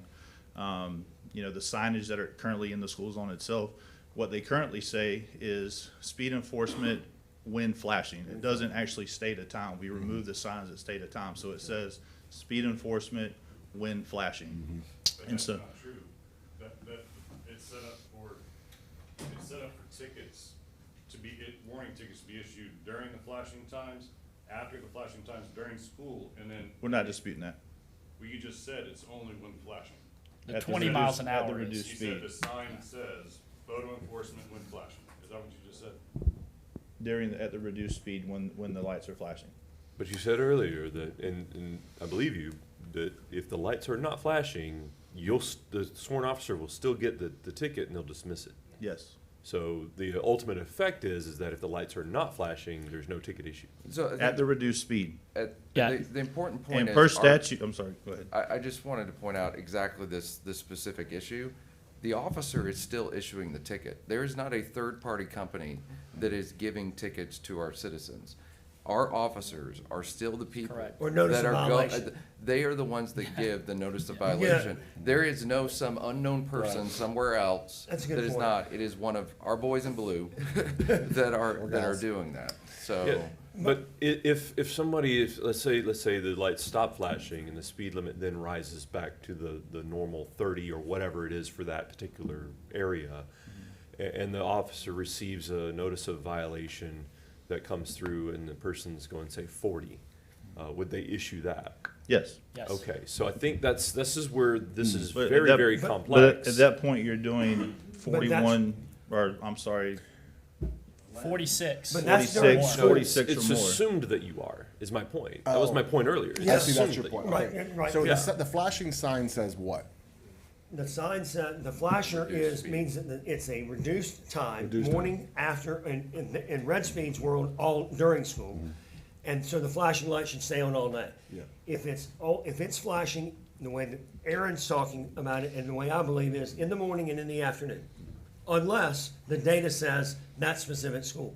The sign is stating that the speed limit is 35 miles an hour. When the light is flashing, it's at It's a reduced. reduced speed to 20 miles an hour, and we will issue a ticket at That's that. what I mean. At 11 miles It's an not hour a, over. it's not a cameras are on flash. It's you are under reduced speed. 10-4. It's about a time, it's about timing, not about when the camera's on. Yeah.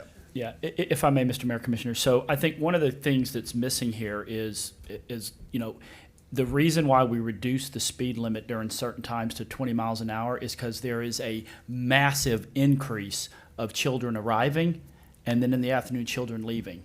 However, I personally support continued notice of infraction during the middle of the day, even though the speed limit goes back to 35, because that does not mean that there's an absence of kids coming and going. I admit it's at a slightly lower rate, but there are still kids coming and going for a myriad of different reasons during the day. So there is a higher concentration of kiddos. But to the point, yes, you're doing 46 miles an hour through a school zone during the school day, even though there's not a reduced speed with kids coming and going as much and as concentrated, but you still have kiddos crossing Harrison Avenue to go grab a Dandy Donut from high school, or you have parents coming and going, and kiddos for doctor's appointments, or you know, a myriad of different reasons, you know, crossing roads and everything else. So I think that's the issue, is that when there's kids on campus, we need to be extra careful driving through the school zone, and we need to be even more careful during that rush in the morning and the rush in the afternoon, which is why it reduces from, say, 35 down to 20. But Jonathan, with all due respect,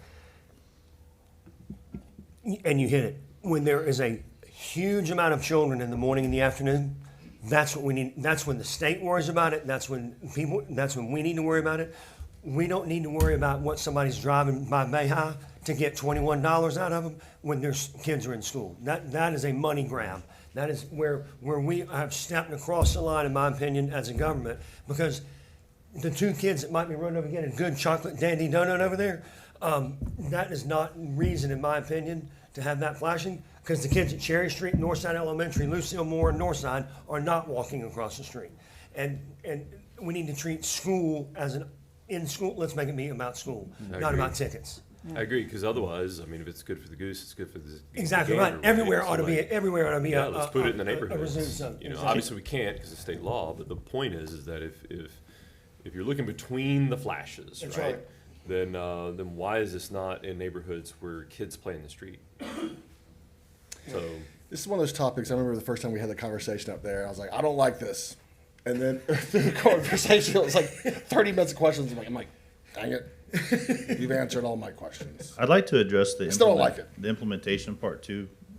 You know, we have went above and beyond what statute requires. Statute only requires 30 days of a warning period. We've been doing a warning period since February. Why was that? Because of me. Because I'm raising Cain about having them all at the same time. It's gotten extended because we're striving for as close to perfection as possible. We've had some systems that weren't operating as we wanted them to operate. Or installed altogether. Right. Well, because the That's commission, the y'all, fair part. y'all asked for there to be flashing signs and all this other stuff, which some of them didn't have. Statute doesn't require But that flashing doesn't lights. matter. We're not gonna test the waters with 50% and then the other 50% come on board. That's not right. fair. That's right. You test everything I'm just at the saying, same as time. as the police department, we have went above and beyond to try to meet the requirements that you guys have set forth and to make sure that this system is accurate as And I'm not best we suggesting can. that you haven't, sir. That's not it. Yeah, not at all. The data says otherwise as far as tickets written. If you're gonna go above and beyond, and you've gotten data given to you in 2023, data given to you since these have been installed in some zones in February, if I was the chief of police or the assistant or whatever, and I'm looking at data, and someone comes to me and says, Mr. Danzy comes to me and says in 2025, I've got problems at this school, and I'm the chief, and I've got data in front of me saying, boy, look at these numbers. I would say, you know what? When there's no wrecks, when there's nobody calling about broken in cars, go out there and write some damn tickets. That's not happening. So you're manufacturing a problem and then selling the citizens on a camera system because you're saying, oh, we've tried our best. The data says otherwise. You are not trying your best. So again, Mr. Sparks with Red Speed said that this is, what's the word he used, Robbie? Permissive. The times, it's up to us. We need to dial these in to flashing lights only. And to Robbie's point, on the ones that are high schools where people are going to Dandy Donuts or whatever, we can keep those all day. You can change the ones, Holy Nativity, elementary schools, all of these ones that no one's leaving campus. Take the money part out of it. The only reason that these are being handed out when the lights are not flashing is for Red Speed to get a quicker return on their investment. Thank Two you. comments on that real quick. Our staffing levels have been the same at the Panama City Police Department since 2006. We do with the best that we can with what we got, and we have some of the most hardworking individuals in the profession. I'm not quite sure where, obviously your data, I see your public records request, we provide that data to you. But just because a traffic stop occurs maybe outside of the school zone, it could still be because of a speeding event that happened in the school zone. As you're aware, these are congested areas. And so if a vehicle is speeding through the school zone, then we have to be able to pull out behind that vehicle, catch up to that vehicle. The actual traffic stop might not happen but 1.5 miles, 2 miles down the road from where the actual infraction happened. If you pull them over in the school zone for We have discretion on what we write the ticket for. Yes, sir. Yeah, we're gonna move to the next topic. We've spent about 35 minutes Thank on you. this. We can definitely have this again. Yes, sir. Yeah, I got you. Come on down. Yeah, as he's coming up. These just- are the cameras are Yeah. fascinating to me. Yeah, we just need to use them correctly. totally. So Yeah, appreciate the skepticism. Just We for do- the, we do the want the skepticism. broader room though, and like I said, if the commission voted to do away with it tomorrow, my team and I would implement that. So I'm just trying to state the facts. So I meeting think, tomorrow? no, okay, Monday. I think that the state does speak to during the school hours because it specifically speaks to, we only can use them from 30 minutes before to 30 minutes after. I think the state law does recognize that even during the school day, there is an easement. I'm not That's saying. because Red Speed got it lobbied and written that Yeah. way, Well, I Jonathan. mean- That's not, I mean, come on, man. I mean, Stop lobbying for The that. guy It's not that lobbying, I'm just we're stating moving what to the the law next is. topic. So- Research how Just grease what the traps and law lock says. boxes came around too. the so. guy that came and talked to us literally wrote it, and that's what passed. That's the word grease traps came around from companies that sell grease traps. Lock boxes came around from places that sell lock boxes. Everyone is, every vendor. Yes, sir. Good morning. My name is Patrick Jones. I'm also a salesman, specifically commercial real estate. So I am here to discuss the recent expansion of the gateway overlay prohibited uses. Of the ones listed, my two core focus elements are gas stations and pharmacies. Regardless of property rights arguments, free enterprise arguments, et cetera, I want to make sure the commission is really considering the long-term implications of the decision that was made. Right now, the Gateway Overlay District covers every corridor in this city that has traffic counts in excess of 25,000 trips per day. I'm not aware of another corridor that isn't covered that has matching traffic counts. And by restricting these, as well as some others that are also on the list, you are diluting the tax base. I understand why there are motivations for the proliferance or stymieing the proliferance of gas stations or pharmacies, et cetera. But these are the ones that generate, probably on a per square foot basis, more sales tax revenue than any other actor. Further, these are also classes that are in a degree of change and evolution. There's a much more expanded food product inventory. They're doing additional services. Yesterday's gas station is not tomorrow's gas station. Anytime you start putting these types of overlay restrictions, what you're really doing is putting a straitjacket on your ability to evolve. You end up saying, I want to curate my streetscape. Well, you're making decisions in present with no real ability to anticipate what the future is. But once a rule goes in, it's very, very hard to get off.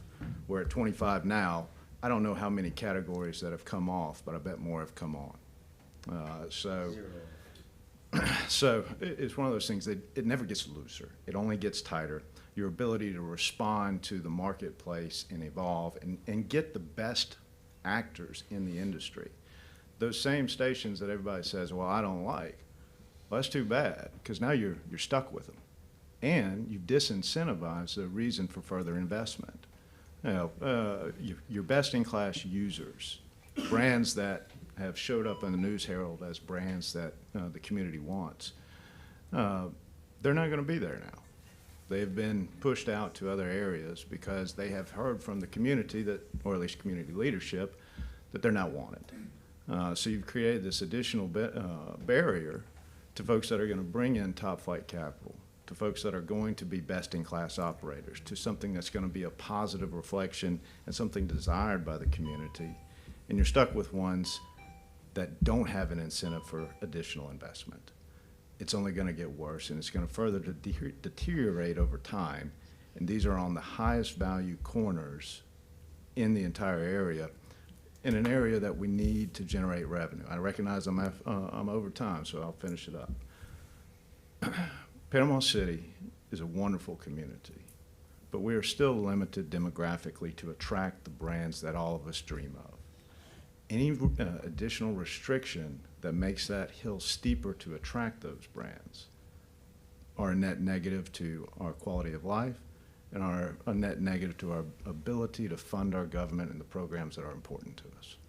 Thank you. Have you lost any customer since that ordinance was passed? The city has. As the city, I should say.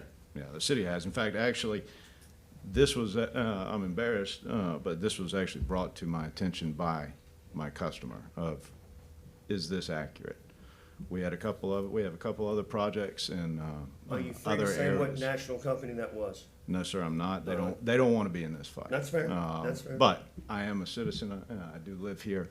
It does matter to me, not just personally, but it matters, I believe, to the community at large. But as an individual, we also just hurt his pocketbook too, hurt his business as well. Yeah, well, there's actually a false narrative in economics where it's, if you have more gas stations, you don't pump more gas. You just cannibalize the market with each other. You don't fill up twice a day because there's 2 gas stations. You still fill up once. This isn't about And gas we- stations, and- it's about optics and leadership. It's about standards. We just told the private market, we're out. Mm-hmm. Okay, and Josh doesn't want them in San Andrews, I get it, but that is not what government does. We do it, actually, we do all the Is time. what We takes care of it. create It's zones a and land development decision plans. on whether under we want to be downtown. the community that everybody drives through, or whether we want to be the community people that want to live here. No. That is the difference between these That's 2 not true. categories. We do this for a living, I man. know you This do. man right here All right, just said what it Josh, is. I would say this.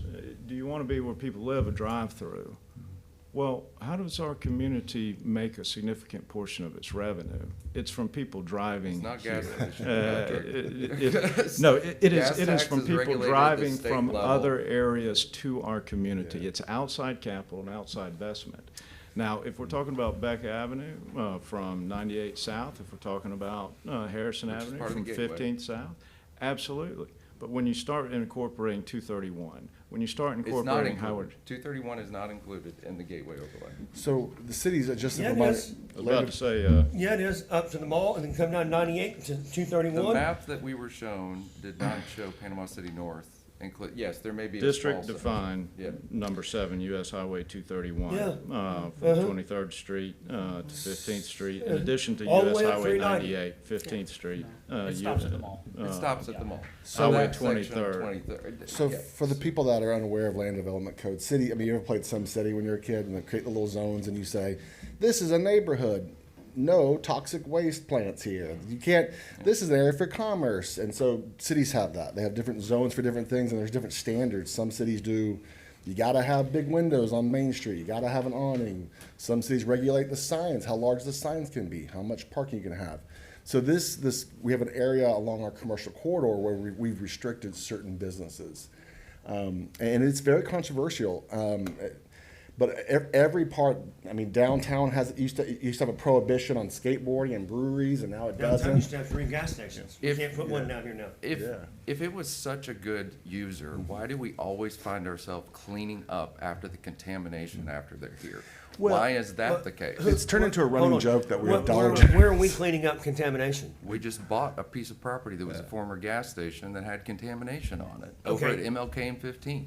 I can point That's to a choice the city multiple- made to buy something. To make It's the a statement, choice why to are we let it always be there in the cleaning up first something? place.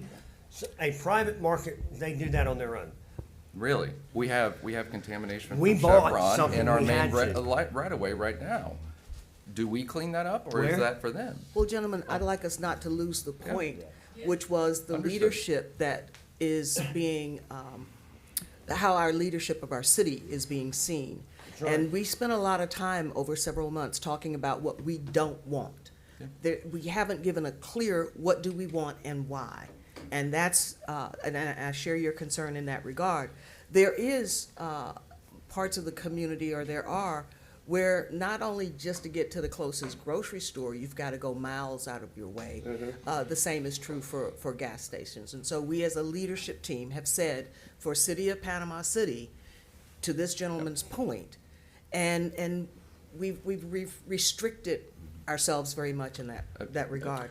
And I'd just like to add that another way that we, I think, can move forward in looking at is what is our city staff response to addressing issues of concern that come to us from the business community.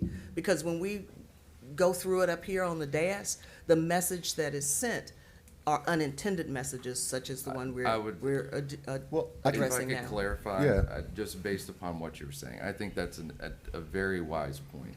I am not saying, Patrick, that we are against gas stations. As a matter of fact, we left language inside of it that we can approve in places where it makes the most sense. Yeah, maybe not 4 gas stations on a You said Maybe you not didn't want for- them. You said you didn't want them. In St. Andrews, I don't know where a location that the community would support one going. We already have them on every You got corner. one, you got a corner left for you. There- Yeah, I Actually, got it's outside one of, corner it's left. outside of Brian's. But there are, I agree with what Commissioner Lucas is saying. There are many places where it does make sense, specifically Panama City North, maybe around the mall. Downtown. There are places where it probably does make sense. So it's not an anti-approach. We actually created more flexibility in the way that we can actually handle things in our ordinance changes versus creating more restrictions.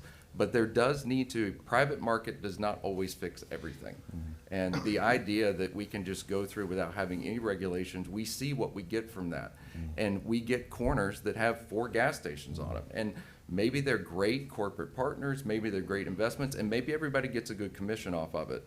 But at the end of the day, that is not what our citizens want to see as It's a a gas joke. station Okay. We're a on joke. every corner in our city.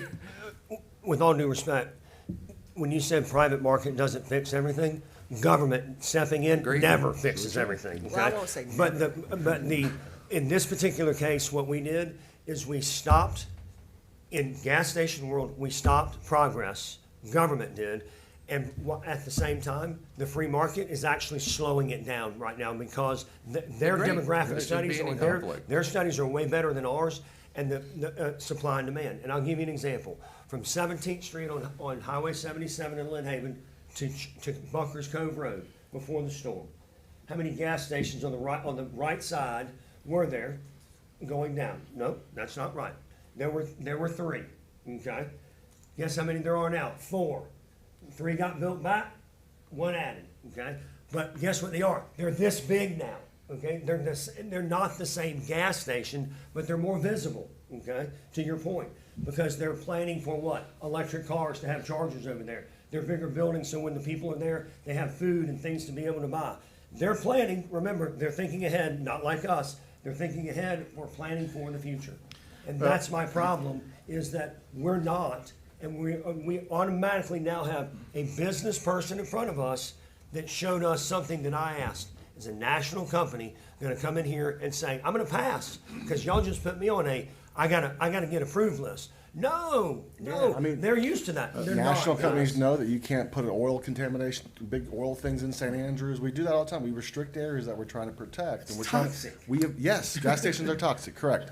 And when we do is, you look on Facebook, we are a running joke of like, oh, another gas station. This is not a small majority supports this issue. Yeah. This is a large majority of our citizens are saying enough with over inundating us with people just driving through the community and with gas stations everywhere. It is the most thing that I get asked about. Do you think the most, that's and I'm an gonna informed or respond. uninformed person that I was says about that? to say, I yeah. think it's someone that can open their eyes and observe 3 or 4 gas stations on a corner it's not beneficial to anyone. So, And- so and to then, Janice's to point, extend that they don't point know though, that they could get what about maybe the 3 or something 4 else coffee shops that Yeah. are open? Yeah. Should we shut down Are coffee they shops? gonna There's shut 5 those because downtown. those are, have been saturated?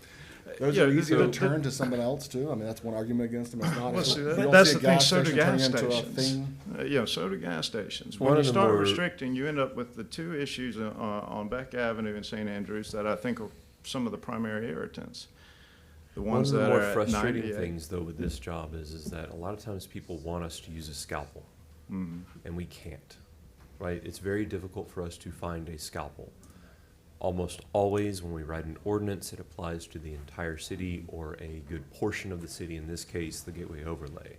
And so while, yes, there are areas of the city that need more gas stations, it is frustrating for me on this side because, yeah, there's certain things that I think maybe we do want to see some of these things in these areas, but in order to enforce it across the board, we have to write the ordinance that way. Which is why I was happy to see that we now have a blow-off valve, if that makes sense. Well, I understand, but you also gotta, you don't say that you're against it and you have a blow-off valve. But this is your blow-off valve.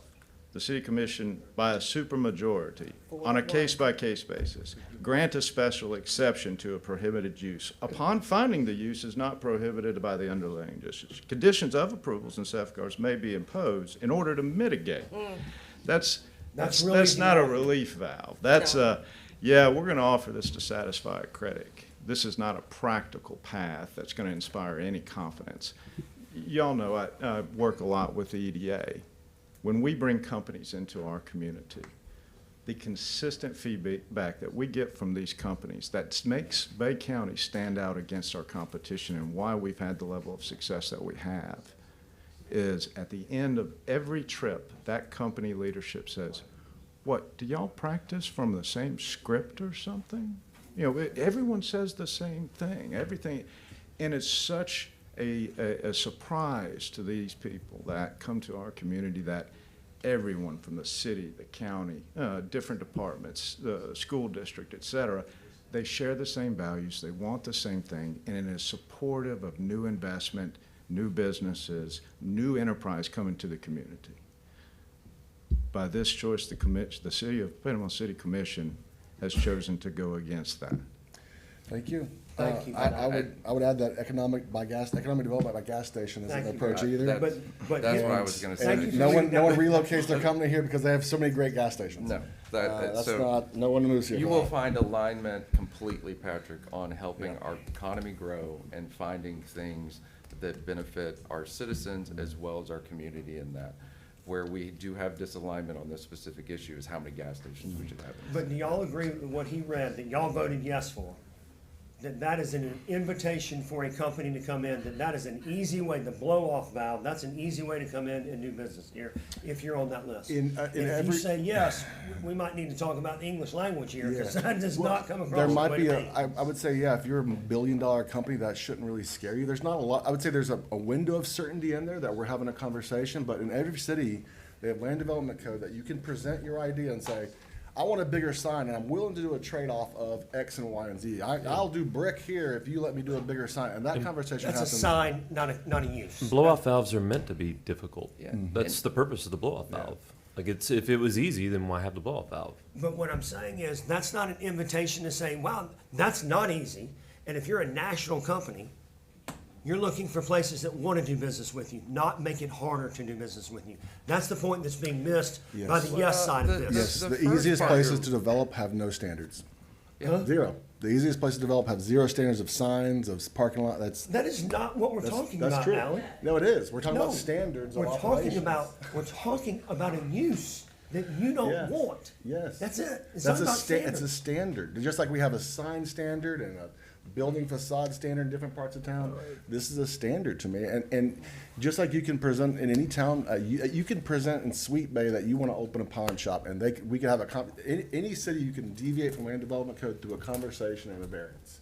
That's the way all this works. We all You know. can't do it in Sweet Bay because they have their own deeds, covenants, and restrictions. Okay, You well, can't- take you're my trying to cross example. lines on the city code. Let's talk about if we're gonna talk about it, let's keep it factual, let's keep it within the lines. Yes, if you want to present a strip club on 23rd Street, that you have to come to a city and have a conversation. And I'm going to Those are say no prohibited on that. periods, you can't even get on there, and that's prohibited use. You Well, can't even do any it. example, there's So restrictions in every again, part. gentlemen, we are talking more emphasis on what this city doesn't want. That's the message that's getting out there, and I think that's what, I'm sorry, your name again? Patrick Jones. Patrick Jones has come to tell us. Yep. And so how do we, as the leaders in the community, set the standard of what we do want and what we are aspiring to?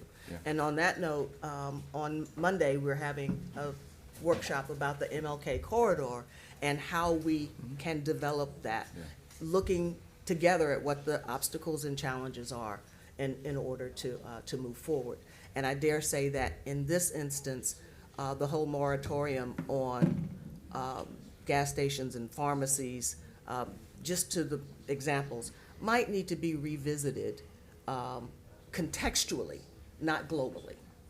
Not like- Contextually, I would agree.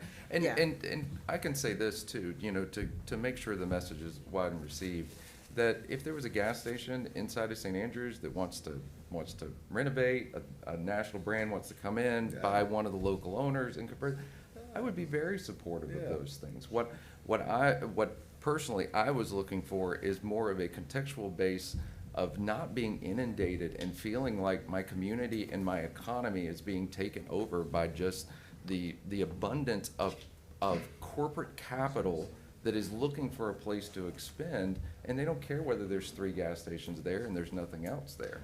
Well, And but to your point earlier, you said it's not like they're selling more gas. So therefore, it's competition amongst existing operators, in which the best-in-class operators will have the opportunity to remain in business, and those that have not evolved to match the markets will have to then find a different path for the use of the property. What you've done is you've picked winners and losers, regardless of their performance.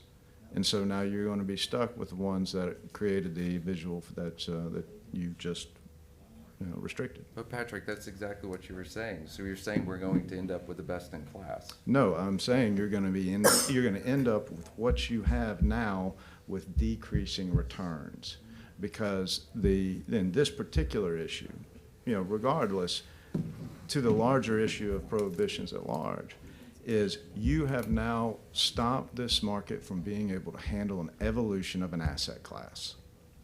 Because the quarter-acre gas station is not today's, and it's not tomorrow's gas station. Just like the product offering and the customer experience is not the same. And I would say the same thing with pharmacy. I'll be right there beside you for the Buc-ee's to come on into Panama City. Why would So Buc-ee's come here when this is their I leadership? think to Commissioner Lucas's point, we need to communicate what we want.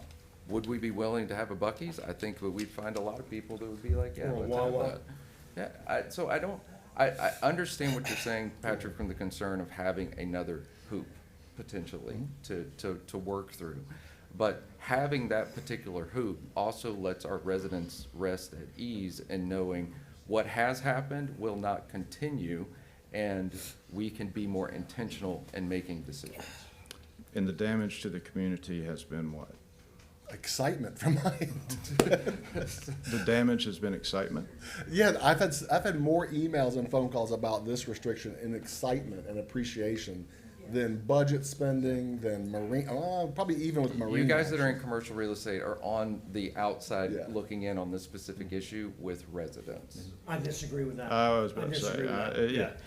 Yeah. We live here just as much as we Yeah. do. And we That's also a say, slam on a citizen right there. That's unfair. They should- That's if unfair. citizens He's want very gas stations, involved they in can his email us. community, and that is unfair to say that. to Yeah, him. I mean, if 1,000 people want to email me about wanting gas stations, happy to Bring 'em, revisit it. yeah. Otherwise, the more, I've had more appreciation from creating further restrictions on these specific uses. Should we, than I- we should probably put a moratorium on apartment complexes too.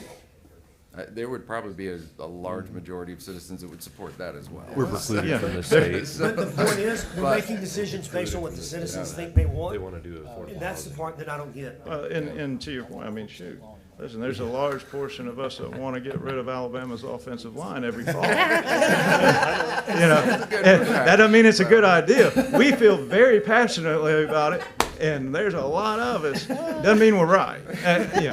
I As an get it. FSU fan, I agree with that statement. Let's get rid of it. It's an emotional statement that is based on emotion. It's not based on an actual underwriting of implications. Right. Yes, And a sir. vote was made that way too. This is my request, and I'll go sit down. Please look at the other side of the implications, the long-term implications, when you take that much sales tax revenue generated by that class of use, whether we're talking about pharmacies, whether we're talking about gas stations, whether we're talking about any other outlawed. Look at the production of the sales tax revenues by those operators, the property taxes paid, the amount of capital investment per location compared to other asset classes that would go in their stead. Look at the difference. marry that up with the fact of being in the straitjacket and not being able to evolve, and being stuck with what you got, which you're obviously already unhappy with. I'm always wanting to look at other cities, so if you have examples of how Yeah. they've done it, I'm always happy to look Yeah, at more the information. unfortunate side of gas revenue specifically, which is the vast majority of income that comes from a gas station, it is state. It doesn't matter whether we had one gas station, no gas station, or 1,000 gas stations, we Gas receive the stations same make money on gas and convenience. I was about to say, Go ahead. the gas stations, the gas sales is not where the profits There you from go. those things come. It comes from inside the store. That's why the platforms have evolved from the 1,200 square foot retail store to the 6,000 square foot For me, retail I think store. the expansion of revenue, for me, is raw land turning into buildings. Because you're gonna eat, if you eat lunch at a gas station or eat lunch at a McDonald's, or it's the same, it doesn't matter to me. No, You're it's gonna- not. Only me, No. I only eat lunch twice. Because at one gas station across from the mall, you have a gas station, you have a convenience store, and you have a restaurant. Mm-hmm. And property taxes. Wow, we're making money across the board on that. We just took all that away. As opposed to having one building that pays property taxes. And- That's Yeah, it. no, I'm Alan- agreeing with you. The merchant fee expansion is what I'm arguing against. We don't actually make more money off the merchant fee, because you eat lunch, you fill up your car once, you eat lunch one time. The expansion of revenue from a city standpoint is in the property tax. You don't, base. yeah, you don't pay merchant Well, fee see, on Alan, gas I would anyway. redirect that Exactly, but you pay in it one inside out. and you pay it on the food, and you have property The taxes. gas station generates more trips per day through their property than any other use. Okay. Specifically, the client I represents 2,500 trips per day. That's greater than any other land use classification that's out there. They are momentum generators for other off-corner uses. So they are actually drivers for that additional expansion to increase that revenue off of the corner. And they do so with a greater impact than any other use application, with the exception of perhaps grocery stores. I think that's a good argument.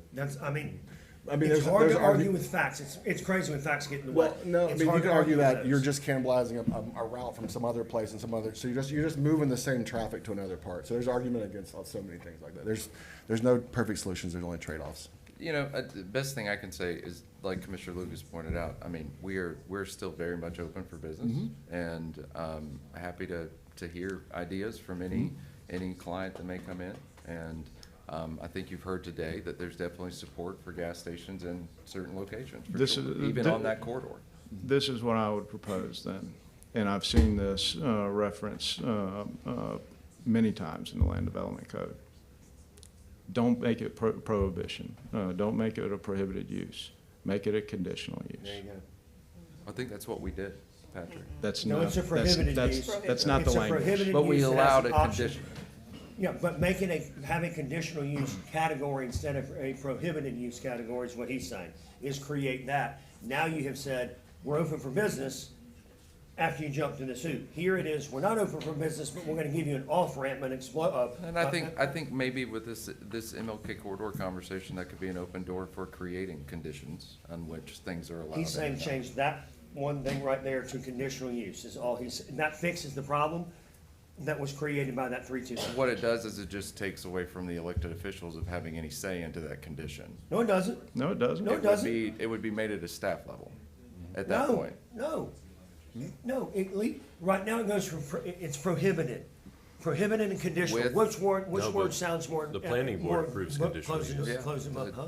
Planning board's board involved in that. approves conditional Not- We use. not a- change, we're writing the rule. We can say, under this provision, conditional use, it's gonna have to come before the commission. Joy, take note of that I mean, that's- to Yeah. look at that, but I don't think that's exactly how it works. I think the state We- changed that, didn't We it? don't have to follow we Yeah. can say on this particular ordinance, under conditional use, it has to come before the commission. Well, I think that's what we were trying to do to begin with. and Except hold it's on. called prohibited. Hold on. Except it's called prohibited. What we were trying to do to begin with was to go that route. The state had recently changed how all of this works, which is why we don't have to sign plats anymore.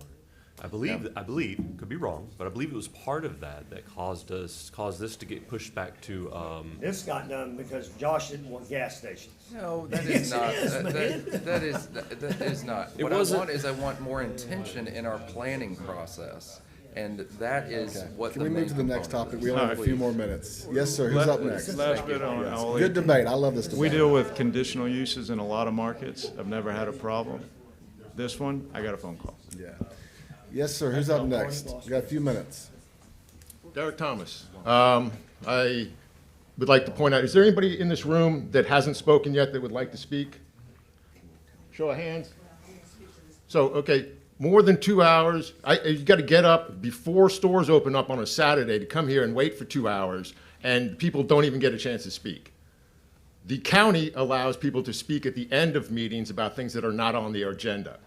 There is obviously problems that need to be addressed, and it's not the people talking for 3 minutes that's the issue. It's you guys. If you want to sit around and talk about something for a half an hour, like graveyards, go ahead and do that. Put it online, but don't take away the opportunity for the public to speak. That's what you're doing. Last meeting, I think you should extend this or put in another day some time of the week, because not allowing the public to have a voice is wrong. Last meeting, last month, the bicycle station at St. Andrews was moved. You didn't know where it was, so I went and asked them, and they said the city took it. Do you know where it is? I do not. I can find out. You can find out. That's what you said last month. So if 2 years or 4 years, it doesn't matter. If the problems don't get addressed, then you have issues that will not get fixed. So I've been coming in for more than 10 years about addressing the runoff that the city is not doing. There's a collapsed sinkhole in the road outside my house. I'm moving a tree, so I dug down a hole, and when I hit 3 foot, I hit the water table. 100 feet away, upriver, is a 2-foot diameter pipe 4 feet below the height of the road. So why is the water table on my side of the street a foot above the drain on the other side of the street where the water is coming from? More than 10 years I've been bringing that up. And all I get is the Mark McQueen's assistant sitting there writing little circles and asking me what's the address again, and writing little circles on a piece of paper right in front of me. And that's what you guys are doing with the whole public. You're wasting our time, because you're not actually allowing us to bring up problems and have them addressed. Now, you're coming up with a comprehensive city plan, and that's section 163. And the first 12 pages of it, it's more than 100 pages long, is 163.1362, address the runoff. And you're not doing that. And it doesn't matter how many times I come in here and ask you, you won't address the runoff. You don't have any answers. You won't provide numbers. Now, I won't let her speak about the overlay thing, but you are not doing right by the people that live here, and I don't appreciate it. Thank you so much. Definitely attend the workshop on Monday where we are talking about tree pits and other cities, how they incrementally put in trees in the roads, and you can request them, and they put the trees in the roads, and they make a little bioswale to capture runoff and all those kind of things. That's a workshop happening on Monday, specifically around MLK. But it'll be I think it could be a greater plan of how we keep water out of the bay. I think we'd all love to see it. So it's happening on Monday, May the 4th. Yes, ma'am. I want to just speak to Yes, we should. Anyway, Debbie Hagan. And I just want to speak to St. Andrews. And I would not like another gas station in St. Andrews. What I would like is a clear vision as to what we really have going in St. Andrews, and how are we going about interviewing those people of what we want, what business do we want there, and that type of thing. Patrick, I think if you need to put a gas station someplace, maybe you should look at the Cove, because the Cove doesn't have one. So maybe you could get that all changed and do all that. So, other issues, the only other thing I would have a question about is the radar stuff. How much more work has that generated for an officer to take a peek at all those videos that are clipping during the day versus having a guy sit there in the morning waiting for a different call elsewhere? And I'm trying to think what else there was. But anyway, I don't want another gas station. I live in St. Andrews. I walk to St. Andrews. We have events in St. Andrews that are walkable. I think that, it invites people that aren't there for St. Andrews' benefit. We already have one there. If we want to close the streets down, those types of things. So I still don't know, in St. Andrews, we have meetings about, okay, this is what the street looks like, but we really don't have people to fill those spots. And so what is it we want there? And go after them, get them in there. So Yes, ma'am. Yeah. anyway, thanks. What I love about Debbie's comments is this is not an anti-business approach to planning and stuff. The residents that live in St. Andrews, we want economic growth, we want economic development, we want to see things, but there is some intention behind how we plan. And so I appreciate your comments, Debbie, and I agree. Clear collective vision as we move forward with specifically Beck Avenue too, I think is a very important component. Just as a question, since the storm, how many new, not before the storm, gas stations are from Liz and me, because that's what I count St. Andrews, out to the bridge? 1, 2, 3, Three? 4. Where? You've got Frankfurt and 23rd, There's 2. that's one.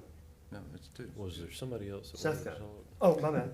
Yeah. I didn't see what back up. I think, Sorry, I man. think you're pointing out an opportunity for people who want to invest in gas stations Yeah. in areas where there I'm aren't just trying any. to see Yeah, what's it's a conversation what's to new, have. because you've got one in We front of got your church that was there my whole 6. life, that's one, don't count that one. Okay, I just want to, like, so we're new to Florida. We're new to Welcome. Panama City, St. Andrews. We love it there. But, you know, I hear about what St. Andrews used to be and what it is now, and it's great. And, you know, competition is wonderful, but I don't need 5 gas stations to compete for the 5 people that, if I pumped here, now I'm going to pump across the street. And you talk about competition, there's no competition. You've all set your gas prices. They're all set. They're all the same. I'll just go to Sam's Club. I'm going to drive. I have to drive my car to get gas. So I'm going to drive it where I want to go. I'm not going to drive it into St. Andrews because that's my walkable, enjoyable place to be. It's beautiful. And you load every corner with a gas station. I'm not going to want to walk, say, because there's too many cars coming and going, and the fact that it doesn't make it beautiful anymore. And, you know, I mean, your money you're making might make it beautiful, but that doesn't make it beautiful to me. You know, you need diversity down in that city, and you end up collapsing my neighborhood because you've loaded it with a whole bunch of gas stations that I'm not going to go to. And most of those neighbors are not going to go to the gas station to eat lunch. I mean, seriously. So anyway, that's it. I'm Wawa's got done. good sandwiches. I have eaten a We Wawa. got Tijuana Flats, it Yeah. stays full of, I definitely can we get PD to circulate an email to the electeds about the time usage of PD monitoring tickets? I think it's just a good metric to know. Good morning, yes ma'am. Hey, I have no blood sugar left. I bet y'all don't either. There's donuts. Thank y'all for coming here. Wednesday night, I was with my husband where we were hosting 12 guests from Washington, D.C. At St. Andrews, at Hunt's. We usually ride our bikes there. I just wanted to tag on to the fishing people because I was the only native Floridian, so I worked my way around the tables and everybody paid their own ticket. This is government stuff, right? And said, hey, do y'all have any questions about Florida? Have you ever been here before? And the gentlemen from Virginia and Washington, D.C., who are very high federal officials, so can afford to hire a boat, said, how do we get fishing? And I said, oh, it's right over here. I had everybody go to the thing. I pointed out where everything was. And so we started Googling it. And sure enough, they go, Patty, it's $100. And I said, oh, no, I don't think it is. Let me tell you the ones that we use when we have company.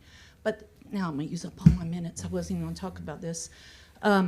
It was a wonderful experience in that little moment of the focus group to see how they viewed our area. And I'm a Greater St. Andrews resident. And so I just wanted to tell you that because they were trying to plan vacations, and I told them they also could fly into BPS and drive over if they wanted to, and how much would it be, and should they come at summer. And so as outsiders looking in, there is a price tolerance because they pay a lot more, I guess, in Maryland or wherever they go. So props. Okay, so my issue is when we get back to the housing discussion that we've been having, I just want to make a crisp point. That's what one of the Supreme Court justices said in the transcript I read last week. a crisp point that the universe of housing that is run by Sheila and is supported by HUD, which is a wonderful thing, is its own universe. It's a vertical, y'all. And it has people signed up in it that wanted to be on that list and work through, and the county did some of those. It's its universe. That is a wonderful subset. And so we're spending a lot of time talking about that subset, and it's going well. But there's another subset called the free market. And I was able to visit with Alan briefly and also Josh after those people came from the state. And so I would like to elevate that dialogue to also be talking about the free market and what those consumers are looking for, because I think the subset that we control is maybe 20%, could be as low as 10. And so we need to talk about all our citizens and the remedies and tactics. And thank you, Commissioner Robbie, for already working on that. You and I talked about it this week, so that we can make homeowners out of, or have those opportunities for all of our citizens, right? And Mr. Bryan, nice to meet you. Thank you for coming. I think that ties into vision and vision and what do we want, Commissioner Lucas. All of that ties together, but let's stretch that universe out. That's actually what I came to say. Thank you. Yes, ma'am. Thank you. Who has not spoken that wants to speak? Anyone else? All right, Derek, one more time and then we're done. You got 2 opportunities to speak, but we're limiting public comments. Go for it, Derek. Article 2, Section 8 of the Florida State Constitution. Public service is a public trust, and the public has the right to ensure and sustain that trust against abuse. In more than 10 years, the only time the city has not treated it as a joke is when I showed them a work order and they couldn't threaten to have me arrested because they claim it never happened. Now I'm asking you for work orders and you're not providing them to me. If I can't get you to stop committing malfeasance by using taxpayer money to help specific people who pay 30 cents on the dollar when they pay property taxes, not only just on Can their you pause time investment real quick? properties. I emailed you last week and said, who's not paying the property taxes? DT at Panama, that's your email address? I emailed you last month I don't in check this my meeting. email every day. I said, what are the addresses of these people that are not paying property taxes? Give us the addresses of people who are not paying. There's always a mysterious victim that we can't locate, that we want to Do locate. you know what Beach Drive is? Yes, I've heard of it. Yes, okay. There's a 3-story house on Beach Drive that has a pergola. That's a thing you put on top of the roof so you can climb up and look out at the water and see if the boats are coming in. That's assessed at $260,000. It's on almost an acre of land, touching the water, and it's 4,300 square feet with a 2-car garage and a carport. Yes. Assessed at $260,000, and across the street, there's a house that's significantly smaller, that's actually 4 apartments, and they pay $100,000 more. in Okay, property pause time taxes. again. We don't assess property taxes. That's the property tax Okay, appraiser. could you provide me with the work And orders? I'm more than happy to loop you into an email with Dan to have that conversation, but we don't control the property taxes of what things are assessed, do we? No, we don't. Unless I don't understand what's going You on. control One of where the county the city constitutional workers laws Okay. work? that. You Yeah, control if where there the is a ci- work order to be given, we will give it to you. I've So, asked in writing many times, and I'm still waiting for an answer. Is there Do a I have work to order? bring you the specific dates and times? And- Yes. I mean, if we can't find it, if it doesn't exist, then I don't know what we can Well, I do. wrote it down, so I Yeah. will look at it. I have to look I mean- through years of calendars to find all the I, dates, I, but wa- okay, I've hold been on. dealing with I this. want to make you so happy, Derek. I want to make you so happy. But if the work order doesn't exist, I don't know what we can do. Well, I think the work order doesn't exist for a reason. The only thing you actually were concerned about is that I found a work order, so you couldn't say it never happened. Because the story was it never happened. And then you said, oh, it was just a couple of weeks. And then at the last meeting, you said it was 6 months. If it's cemented shut in October and the cement is not removed until the following October, that's a year. Yes, after 6 months, they removed half of it. But there's a 2-foot diameter pipe 4 feet below the height of the road. And the only thing the city did to fix it is remove dirt from one person's yard and put it in front of the ditch. I mean, put it in front of the drain and make the problem worse. How is a 95-foot long ditch that's 2 feet wide that goes down at a 60-degree angle 5 feet below the surface, how is that going to stay open? The city has already gone out there and cleared the stuff using machinery that the general public doesn't have. You need a truck with a crane that goes out 12 feet and can clear that. That should not be happening. If I got to wait 10 years for you to do something and that's what you do, and then you come out there more than 6 times to do work on his property that he paid $80,000, had it reduced to 23, invested 36 within a year, and now pays taxes at 26? I mean, how are you spending more money on that person's property than he's paid in property taxes in the last 5 years put together? So I mean, we get feedback constantly, and one of the hard things to do is to go back in time 10 years to people who don't work here. There's no work order. Go back in time 1 year. Okay, please give us addresses and people that we can reach out to investigate, because we don't want to be clearing things that we shouldn't clear, and we want to keep things water flowing nice. There's no conspiracy. There's clumsiness in the organization. I think we all can admit that. But we definitely want to make you very happy. But if we're not, you keep asking us for the same thing, and I don't know what to do. If the work order doesn't exist, I don't know what to do. And we keep getting yelled at over the same thing. I want to make you so happy. I would love it if I didn't have to come in here anymore. I would personally thank each and every single one of you in writing. Clint and I have a pipe day over at this, I love it. at this site. We're going over there. Will you make sure Derek's there? And we're gonna, me, Clint and Derek, we're gonna hang out and we're gonna come back and report been to you. that pipe too. That's what we're getting ready to do. Yes.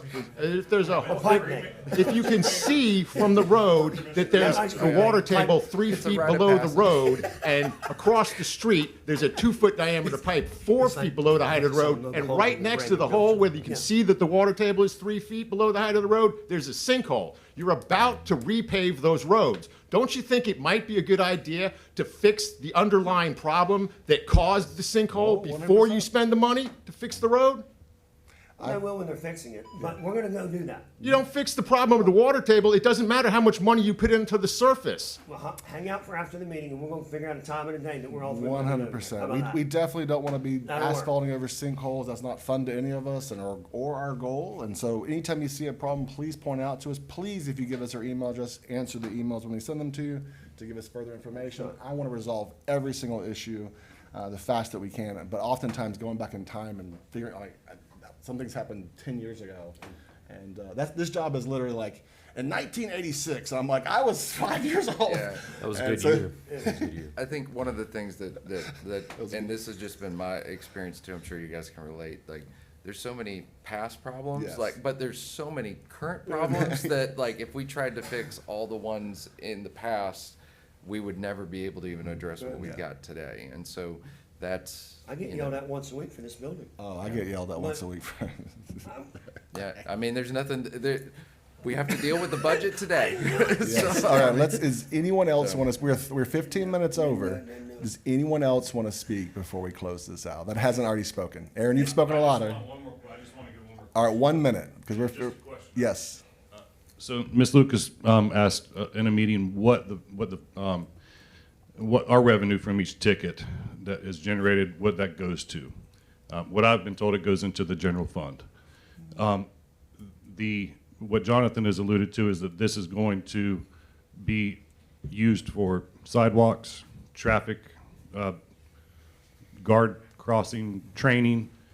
Are those funds being earmarked in the general fund separately, or are they just going in the pot? And then at that point, how are you going to mark the sidewalk use or training guard use out of that general fund? Thank you. Yeah. Apparently, we can't use the word earmarked either. I used it. And they're like, don't say earmarked. It's called something else. But yeah, I know the intention. Those amounts are tracked, and yet it has to be, and even though it does go into the general fund, it specifically has to be used for like public safety purposes. Is it coded that way as it comes in? So if it's, if I get $100 in from that, it comes in as red speed camera, well, I'll just call it that. It can't go get spent on something else. Correct. All right, but it's coded coming in that way? Yeah, the transfers from that will be tracked. Because to his point, I disagree that the fire tax ought to be in the general fund. It ought to be its own Yeah, account. That's an accounting issue. I know, altogether. but And it's it in goes the ag- general fund accounting issue, and But it goes against the generally accepted accounting practices. exactly, well, Yeah. government accounting goes against all general Of accounting, course. Well, yeah. accounting practices. Red speed fines are going to go into a specific fund. No. No, they're going into the general fund with a code that says red speed fund, that's all. So it'll be tracked that X dollars were received from Red Speed, and those particular dollars, there's restrictions on what we can use them for. Thank you. Yes, sir. Yes, sir. Jeff Hagan. Discussing the cameras and the ticketing, and I'm as anti those types of things as anybody. However, it seems to me that this is a good way, just from my personal perspective, of we don't have the staffing for a policeman to sit there and try and pull people over while 10 other people speed by when the cameras can do an effective job. And it would seem to me not a, and we talk about private investment, and so a company's going to make a little bit of money by putting their cameras in here and doing that. Ultimately, the goal is to get people to stop speeding through school zones. And I can attest to, I have an occasion to drive from here to Minnesota and often drive through Cedar Rapids, Iowa, who have cameras on their interstate. And they say 55 during this section and it's camera. And I have had 2 pictures of myself driving through there. And now when I hit Cedar Rapids, Iowa, I hit 55 on my cruise control. And I know it's 65 right here, but I know it's going to be 55 up there. And I don't really care that people are whipping past me because I don't want to get another ticket. So even if they never do anything in the future, I will always go 55 through Cedar Rapids. And I will say that I have a vehicle that tells me when I'm driving through a school zone, but the cameras and all the discussion around this have made me even more aware of how slow 20 miles an hour is during school hours. So if that has altered my behavior, I haven't gotten a ticket. Well, I did in Cedar Rapids, but that conditioned me. And ultimately, I think if there are some tickets at, and it seems like the police department is taking a very fair approach to this. If you get a ticket, you are speeding. So what if a company makes a little money off of this? Ultimately, we want to drive this to zero. I don't care what they make. Ultimately, we'll want no tickets issued. And if you're getting a ticket, you're speeding, and you shouldn't be. So it doesn't seem. That money goes to Illinois also. Who cares? I do. But we make, Why? Why would you rather have people speeding through your zones? We're speeding through, or would you rather have people? No, I don't want to get into this. We're wrapping this up. Yeah, but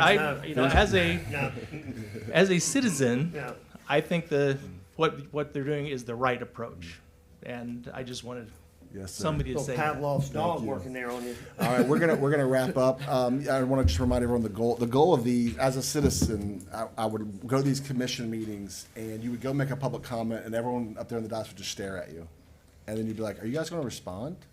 And then when you get up there, you realize how much of an odd environment being on the dais is, and the news is there, and you want dialogue. And I think there's a disservice when your municipalities, your local government, at any level, you don't know how your elected officials think. And this meeting and the virtual meetings was an opportunity for elected officials to spill out the beans of the way we think, so that as a voter, the backstory on, you might not like the way I think and say, you know what, I don't like the way he thinks on those things, next guy.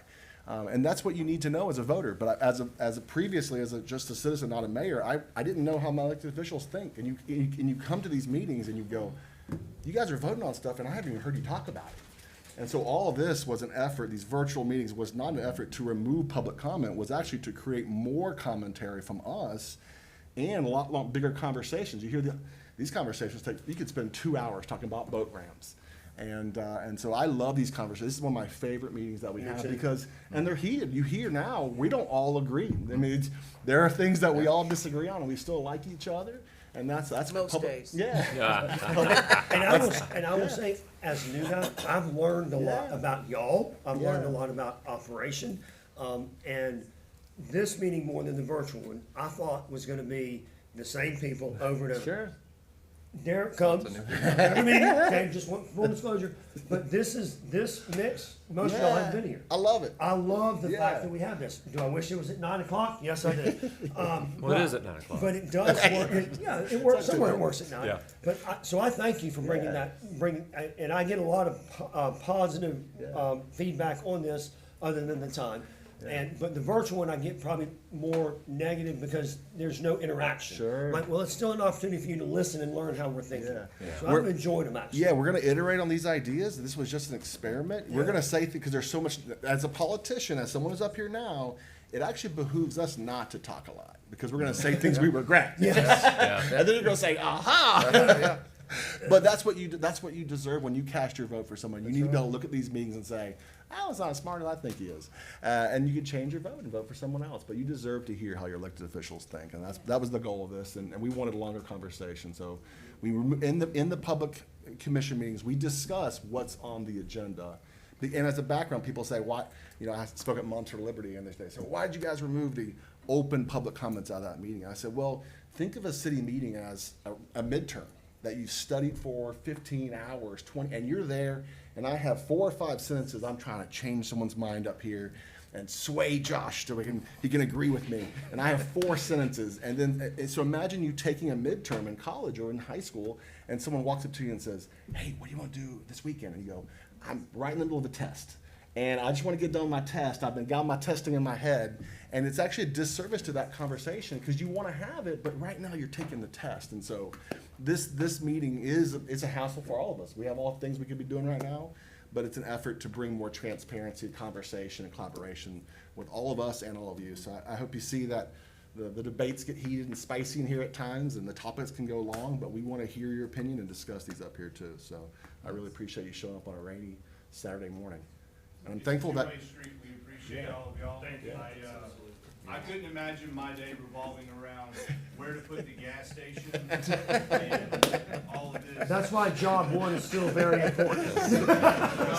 Thank you so much for coming. We're done. Thank you.